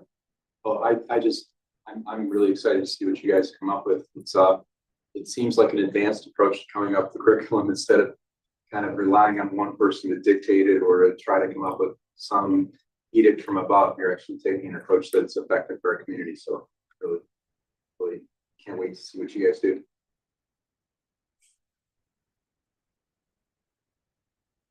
I'll ask one other question. Just kidding. Well, I gave John Mary a question.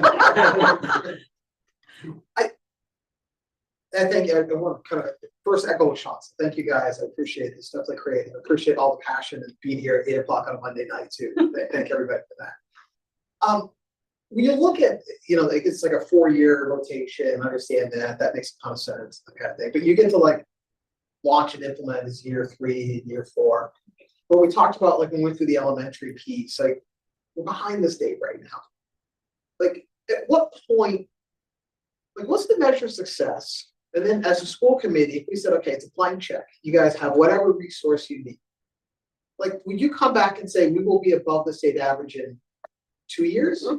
Is it 7 years? Because it's gonna take us 3 years to implement and then 4 years of kids going through. I think I'd want to, if you don't mind me jumping in, I'm going to relate it similarly to our math implementation of we implemented a new resource. I think it was 4 years ago now.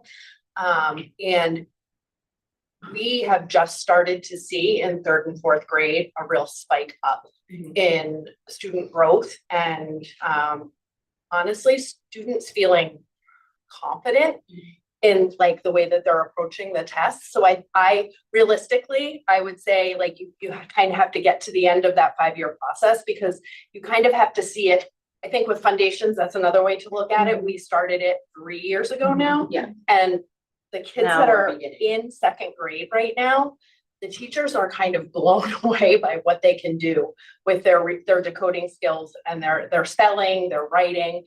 So I think in a couple more years, we'll start to see that pay off at the higher levels in the MCAS testing years. And yes, and it's also important to remember that while we're going through this cycle of curriculum review, we're still doing a whole lot with the teachers right now.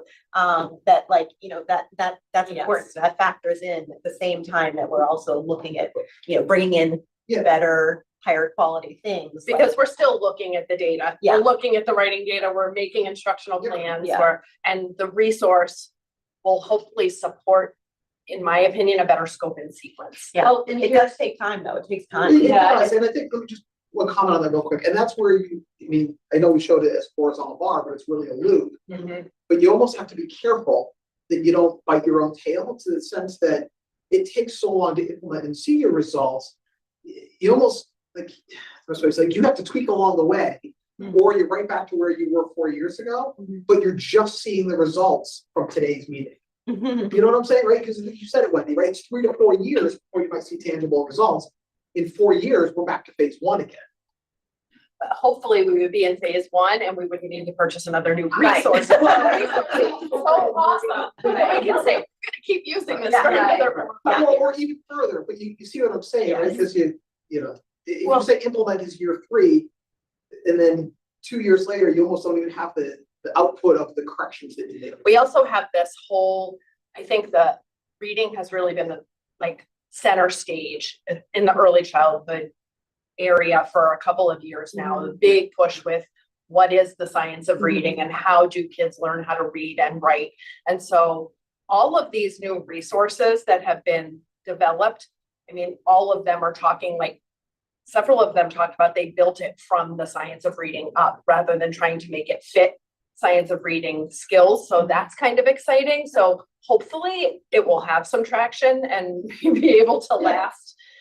And I think also I mean, sorry, we could talk all night about this, but but I think the writing piece too, like doing the ELA curriculum review. I mean, when we go next year and start science, like this is gonna spill into that, right? Like, I mean, so like the writing aspect of it is gonna touch all of the other grading. Yeah. Right. I'll just, and I think this will hit on what you're asking too. The idea, and you too, Sean, because I feel like there's similar questions. You're talking about a cycle that actually, if we do it right, is more like a helix, right? It's not a circle, it's an upward spiral. Yeah. And you review curriculum explicitly because you want to be able to make action steps that address what you're looking at. And then the next year, or the next time around, come up with something different. We don't have to move away from our current curriculum resources. If we thought they were what was going to work, we'd stick with them, and we've had them for a long time. And there's a feeling right now that there may be some other resources that actually would address our needs better. So that's fantastic. So back to what Eric said originally, how do you measure the next floor of the helix? How do you know that we got there? How do we know that we reached the expectations that we had?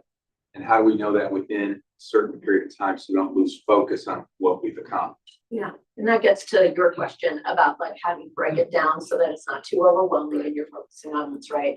And that's the action planning stuff that we're going to be working on. So I mean, just speculating, MCAS is probably one of the metrics we're using. Sure. And then do we use any of the other systems we have in place? I mean, at the elementary level, we have multiple systems in place.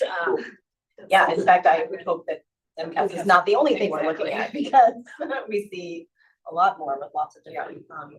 And when they come forward, if you look back to like their school improvement plans, a lot of what they've been talking about is embedded in it. So that's when we do annual plans and the schools look at this, it's all integrated. So you already see writing and focus on literacy in there. You already see some of the action steps they've been doing with the implementation phase that they're in for math and then looking at data. So it's woven in, and then it does show up in our strategic goals too, that we are reviewing. Thank you, everybody. Let's circle back to something you just said. You just see the second grade teachers are seeing reading pop because of foundations. But we're already in this summer use phase where it sounds like it would be on from foundations. No, that's really interesting. So a lot of the resources that we've been looking at have their own foundational skills program for mainly kindergarten through second grade. That's typically where you see the foundational skills taught, some of them to third grade. But some of them are not, they don't include foundational skills because they know that districts have a supplemental program that they're using. So we're actually, one of our priorities was to look at a program that we would still be able to maintain and use foundations with, so that we wouldn't have to. Because we've seen it's working. So there's no reason to abandon it. So that's our hope, is that we would be able to adopt something that we could work with foundations. Good question. Thank you all very much. Thank you. Thanks for coming out tonight.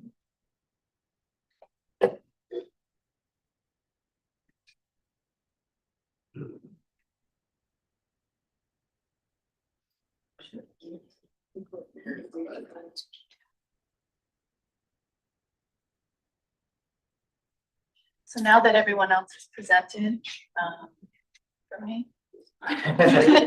Sorry, we're out of time. We're on to new business. Let's see. As you know, we're in the superintendent evaluation cycle. It's annual. I didn't include the image in here, but where we're in the timeline is when I give you the end of year update, progress on my goals. I shared with you the giant document of evidence and reflections. Have fun reading that. Because there's so much in there. I'm just gonna give some highlights, and hopefully, I think you've kind of heard everything throughout either presentations people have given, but just to kind of refresh your memory and give you a highlight of where we're at. So for the goals, again, we have the professional practice goals, student learning, and then I always pull 2 of our district goals that I'm gonna focus in on more specifically, although we're always doing all of the strategic goals. First one's related to policies, protocols. Second is deeper learning, which we actually touched upon a lot today, culturally inclusive learning environments, and then the budget, facility, communication, and planning. If we go to, you do a good job of seeing my slides here. That's good. I've had this slide all along just to kind of break it down where we have what the actual goal is. And it was a lot of our work of aligning to federal state regulations and making adjustments in our protocols and our policies. I have a number of actions. I have an action slide next that we'll take a look at, but the summary of our actions there and some of the outcomes that I have, for the most part, I think presented these, but we'll just go through them quickly. So if we go to the next slide. For professional practice action steps, I think I received this feedback early this year that some of you'd like to see just get outlined of like what's completed, I noted completed, significant progress. You'll see in some areas I put some progress, and I may put, didn't do or moved on. There wasn't really anything I felt like we just didn't get to. It was more, there were some pretty significant reasons. Either we were going to do next year, we made a switch and a decision in the year. But as a reminder, we were looking at MASC policy updates. We were focused on tracking, maintaining document retention for compliance. I attended a number of trainings, which I shared with you in the document, and I gave you links. So now you have all access to all of those trainings if you choose to view them if you want. We spent a lot of the beginning part of the year on cybersecurity best practices and some simulations, and we're finishing out some this year. I would provide either legal updates through the leadership team meetings or through some weekly staff memos. And we in the spring audited our hiring recruitment protocols because we're entering into our hiring phase. So some of the outcomes, just again, highlight. I didn't redo the slides, so some of the red is actually in black now, but this is from the mid-year. We have gone through all of our fee policies. I'm seeing like deep breaths here from my, you're like, yes, I remember all these policy meetings.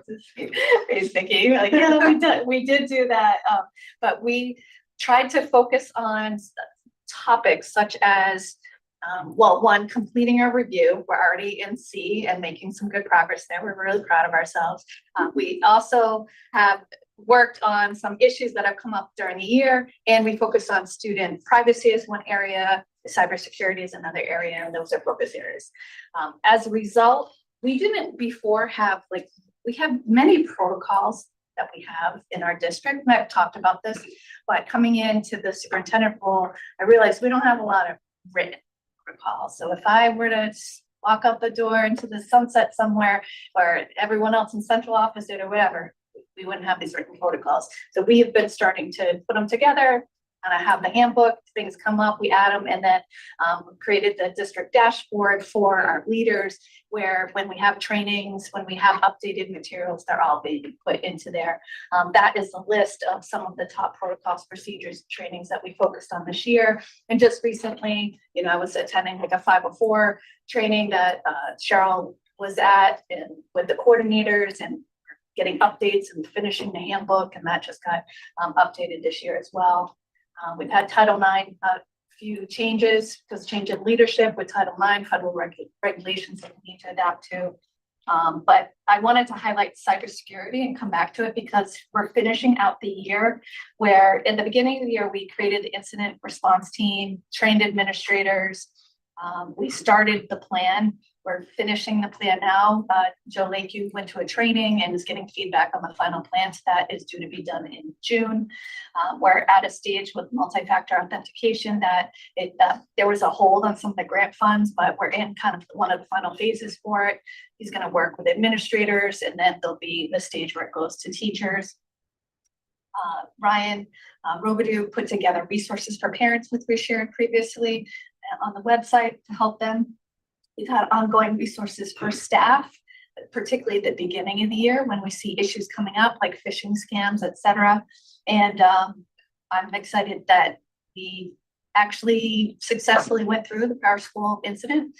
It wasn't something that we caused, but yet we had to react to. And we had other smaller things that have popped up that we're able to respond to. So I'm considering the growth of where we were and where we are now. I'm really proud of what we focused on there. I'll pause on professional practice before I go on. Any questions on that? I don't think there's anything new other than that we're wrapping up a couple. Okay. For student learning, you just heard a lot about authentic learning, deeper learning framework. So some of the key actions are listed there, and I'll go into details in the next slide. But we have made a lot of progress on this. So if we go to the action steps, there's a bunch here. We did create the framework for deeper learning, which we have shared with you. And they just were talking about a lot, which I think. I did attend the Mastery Consortium conference in the fall, which was really helpful for me to see that the district view of what we're trying to build with portfolios and reflections with the portrait of a learner, and then building it into like that outcomes that you've heard a lot about, MLRs, et cetera, at the high school. That was really helpful. We did communicate the framework in a number of ways to our staff. We got feedback. We made revisions, either our leadership team or with input from our instructional partners.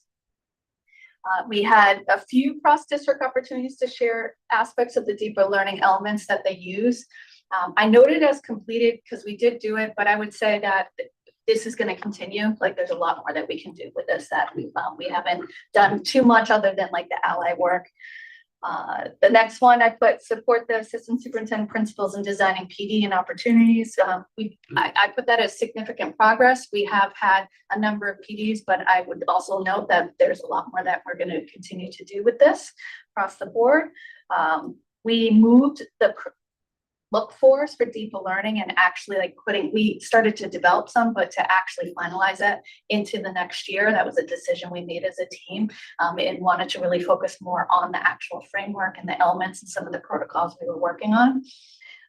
Let's see, at my leadership team meetings, I talked a lot earlier in the year about how we would try one of the protocols, like with the student agency they referenced, for example, with Memorial, we went through and, talked through that. We talked about reflection of this. And then finally, work with the Director of Learning and Innovation teams on proposals for grant funding and redesign of school spaces to better support the expansion of deeper learning. I think we've made significant progress. I mean, if you walk into the media center or you see like the, teaching with Trout is now in the IIC at NISCO, and we put in a grant for capital skills, which I don't know if the state's ever going to tell us if we got it or not for our NITMUG, but we're making efforts and you see the greater uses of those spaces. But we're not quite where we thought we would be at the end of this year, which is why we made some progress, but we weren't landing where we want to land yet. Let's see. And then for the student learning outcomes, a lot of the same things I've shared over the course of the year, the image of the framework, digital support, and then the AI tools that we've added in. Those are some of the action steps and outcomes that we were going to have. They were talking a lot about Ally at NITMUG. And last time I told you about Ally work at MISCO around discourse. And those are some of the samples. And then we had work around PD. I think when I presented last time was right before PD, or right about the time of that PD when I did my mid-year on deeper learning and different uses of it. But we imagine that we're going to still embed this a lot. It is part of the larger strategic plan as deeper learning, and we know we're by that 5th year, as John and Marianne were saying, we're going to be in a new space with that. So I'll pause there. Student learning. Deeper learning. That's good. Yeah. Okay. Next one, district improvement goal, we focused on, and this was kind of aligned more with the strategic goal number 3 of equity, inclusion, belonging, and we focused on developing culturally inclusive learning environments and focusing on, and some of this came from feedback from the previous year, on how to continue to have visual reminders of a welcoming, inclusive, equitable community. I think actually the land acknowledgement is a good example of the overlap between this and deeper learning together, which is pretty incredible to see our students going forward with that. Right at the beginning of the year, I talked about the what's in a name activity, the whole child review we've touched upon over the course of this year. We do analyze our student data all the time with a lens of subgroups, which you actually heard them mention that today. We plan to administer the climate, EDI, and SEL surveys, and we did 2 of the 3, and I'll explain why when I get to the next slide. But outcomes, I'll give you a couple highlights. I think nothing is new there. So if we go to action steps, we completed what's in a name. Some schools did it early on in the year. Some are just kind of finishing. MISCO is the only one that is. I debated if I put completed or significant progress, like in that one goal. I went with completed because it's majority completed at MISCO, but they still had a few students that hadn't done it yet. We have created, I did communications at the beginning of the year of best practices, and we touch upon it periodically in our weekly memos, either from the principals or myself. I've attended equity, diversity, inclusion, professional development. There's ready workshops that MASS offers, and I was able to sign up for a series and leading in turbulent times, and they walk you through scenarios, and it's been I think like monthly sessions that I've been doing the last 2 months, which has been very helpful. And I worked with the principals to talk about and think about, it's been part of conversations more earlier on in the year, like if there are increasing activities to improve school culture. And also if there are any activities that we had that were solely focused on like one type of holiday, like could we shift gears? And one example, obviously we talked about Halloween early in the year, but another example was the holiday shopping, like used to be during the day, and now they didn't get rid of it, just moved to after school and included more religions and learning about other cultures. We're focused with multicultural night. We're always looking to expand that as well, and just trying to be more inclusive of more people in our district. And I already talked about student data. I put significant progress for the surveys because we did the climate survey and we did the SEL surveys. We originally were going to be doing climate in the EDI surveys like every other year. We ended up moving the climate instead of the end of the year, we moved it to the fall. So we had this, when we put together this plan, we thought we'd do them both in this year. When we got to this midpoint of the year, after we already did 2 surveys, we thought that doesn't make sense to have it in the same year. It might make sense to just move the EDI into the next year, into the fall, and just do them in the fall. And then we can do every other year and we can track that data. And who are the surveys to? Who are the surveys to? Oh yeah, the climate is staff. And we did similar questions that we did a couple years ago, added a couple others to get a sense, and then we meet and talk to the teachers and work on, we usually put in action steps based on that. The EDI, equity, diversity, inclusion, in belonging, there were a lot of questions of belonging that we were taking a look at. That's for students. And the SEL surveys are what we've done for a long time for Panorama, because those are the first ones that we started doing that they reference, like with the self-efficacy, and that goes to students. But we did make a change with that this year with feedback from elementary that we're doing more like regular check-ins with SEL at the earlier ages rather than the Panorama. It wasn't as useful at the younger grades. Let's see. I'm really proud of the work of I can't take any credit, honestly, for it other than putting it in our goals, talking about it and asking about it and supporting it. But our principals have been actively asking for feedback after different events and using feedback from families more frequently. And I've just been really impressed because even when I have my weekly, I'll go and for walkthroughs, and I'll meet with them and we'll talk about things, and they'll be at the event, and then they'll share what their feedback was and what they're working on, or conferences, et cetera. And it's just becoming more active than we've had in the past. So I'm just really proud, want to say that publicly, proud of it. Can we always get more feedback in more ways? Absolutely, but there's been a very concerted effort that they've done this year. I tried to do the superintendent circles. You know, I did the coffee and consults last year. You know, I'm gonna keep throwing it out there, but I guess for me, I've definitely been presenting a lot and gotten a lot of feedback, at least on facility work. And you've heard Cheryl talk about this probably the most, but we did build in the equity pause protocol into some of our district practices, and we just finished the audit of hiring protocols. And then on the next slide, just a couple of images. Some of them were kind of similar before. You had the visuals of the welcome sign that we have in all the languages at the beginning of the schools. We have a sample of like equity pause and a group work that we did. And then we also had like start with hello. That was brought into the middle school, and I should have put the picture in because I walked by and they just had hosted a kindness week, and I walked by like and they had all these visuals about the kindness chain that they had and positive feedback and ways to support one another, and that was really nice to see at the middle school. We had the high school walkabout to look at ways to be more inclusive, and then just wanted to bring up the reminder that I talked about earlier with the whole child review and using open architects and incorporating names and how that's been used in our protocols. I'll pause there. Of course, yep. The climate, so you said the climate survey is for staff, the EDI is for students? Yeah. So what was the reasoning for not doing both, since you were surveying different groups? The reason for alternating like versus surveying? We felt that with the climate and the EDI that it didn't, I mean, we decided a couple of years, so we decided not to do it every year. So we always had a plan to do it every other year for each of those alternating. So we didn't have too many surveys taking place in general. Even though it's with different people, it's still impacting administrative work, tracking down the teachers to work with the students, all of that, and then trying to fit in the timelines of doing surveys, of opening and closing them, overlapping with our just general assessment, like iReadies and MCAS and all that. That was the only reason. And when we got to this point this year, we were like, oh, we haven't done the EDI. We said we were going to do it. And this year just didn't feel like the right time with the mix of all the assessments that we had.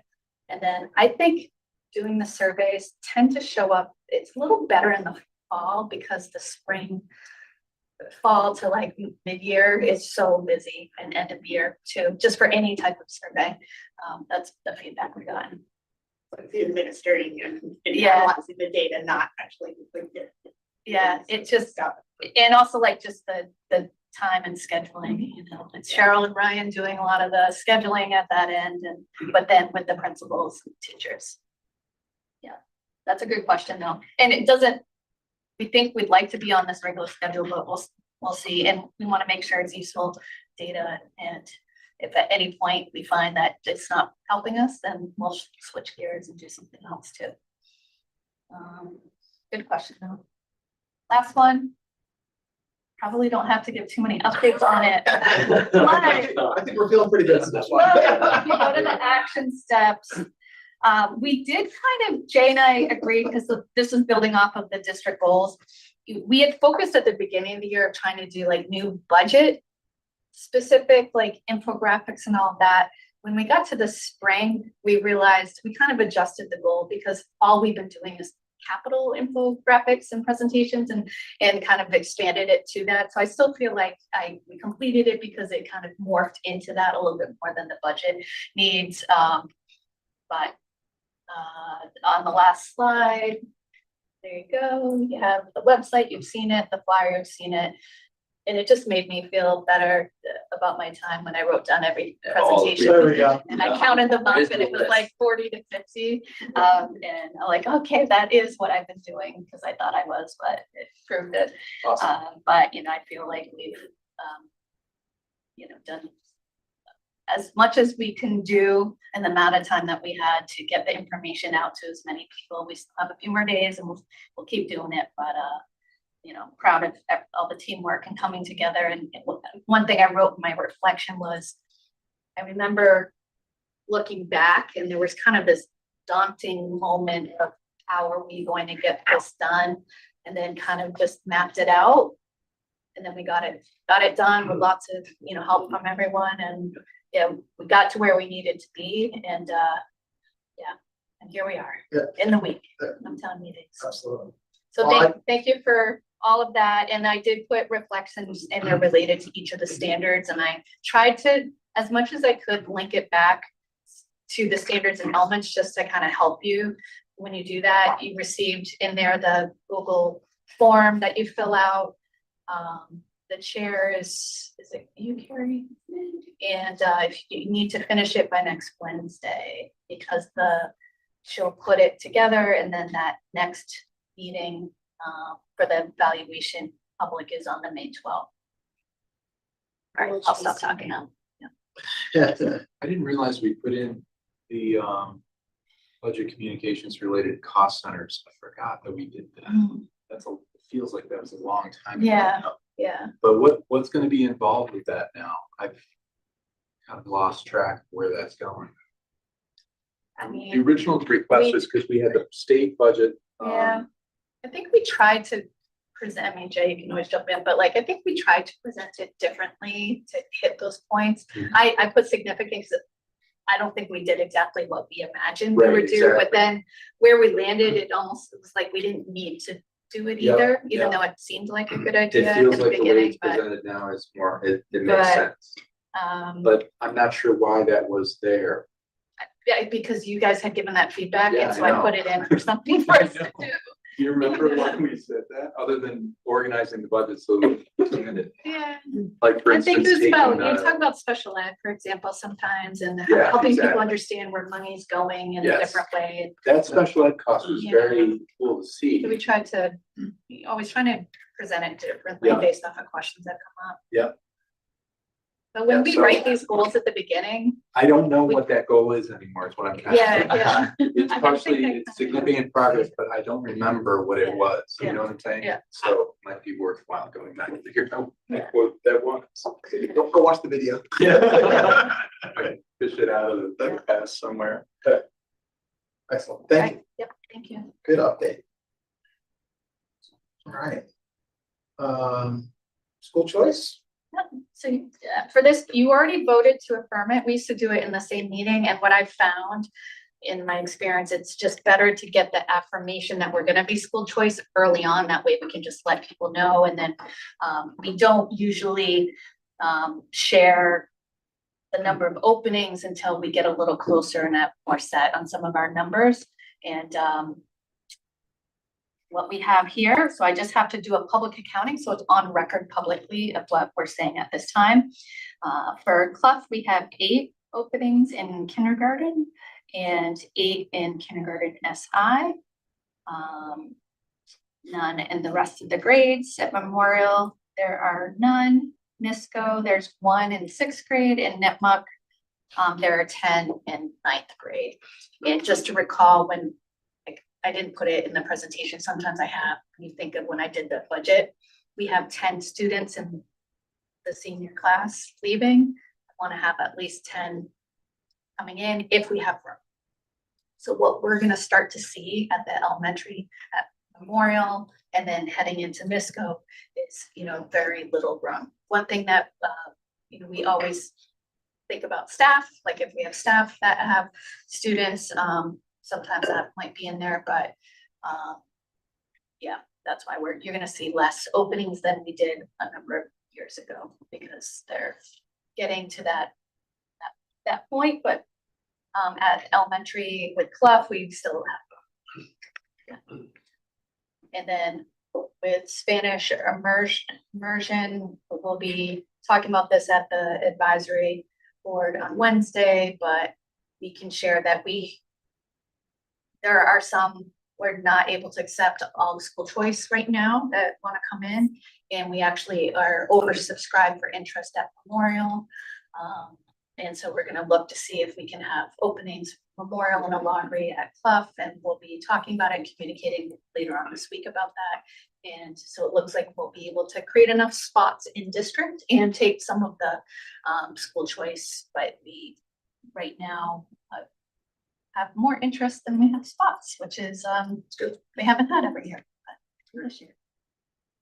I had put in capital project presentation, you know, I just put that in, but we already talked about, we don't have to talk about it. I promise not to drink. Can I ask one question? Of course. For Jay real quick. And you might know the answer.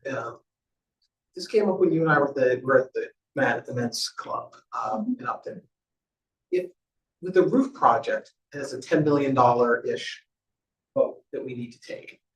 And we've got 4 million offset by the state. If somebody asked a question, what stops the school from spending the extra $4 million? That's kind of what we said, you know. Okay, perfect. Yeah, I mean, MSBA requires you to borrow or get authorization for the full amount. Yep. We're not gonna borrow the full amount if we don't need to borrow the money, because why would we want to encourage that? Absolutely. Yep. Basically, the thought is, well, you know, people would lose their jobs if they spend money. There has to be some faith in that we would do the right thing. Okay, perfect. So that's what we thought. And I think we tried to explain it, but yeah, you know, try to keep emphasizing, we're trying to keep the cost down for the taxpayer as much as possible, and that we're very sincerely will do everything to do that. Well, I mean, we do have a case where we return money to the communities. On the operational side. I don't care what side it was. We did that. We've been honest about our finances. We come clean when we have a surplus and we give the money back to the community. That should be an end to that, seriously. Yeah, no, it was just a good question. Yeah. No, it's very good. Very good. No, I don't want to demean the question. That's, yeah, we're showing examples of being honest with the community. Absolutely. Good point. All right, new business, quick update on the school calendar. Yeah, it just was, we originally had PD Day scheduled for March 6th, but then we received feedback that a lot of the Blackstone Valley Consortium schools and regional schools, a lot of them have the 13th. So if we move to the 13th, then we might be able to have common PD with them. And it's a minor change, but wanted to bring that forward for official vote, and then we'll make the adjustment on the website. So motion to approve the minor change in March PD next year's school calendar, 6th, 13th. Second. All in favor? This is good. All right, school committee subcommittees. I don't know if any of them have met since they're together, but anything on the budget subcommittee, Jim? No more meetings. Budget subcommittee. All right, policy? No more meetings. Policy never ends. Oh, gosh, why didn't somebody tell me that? All right. And negotiations not applicable at this time. Harry, you want to give us an update on superintendent evaluation committee? I know we talked about that. I think we just heard it, and I'll just emphasize, please have forms in by the 7th, so I have time to consolidate everybody's information. I'm talking to you, Eric. Oh, just kidding. That's okay. I did make her read the announcement of the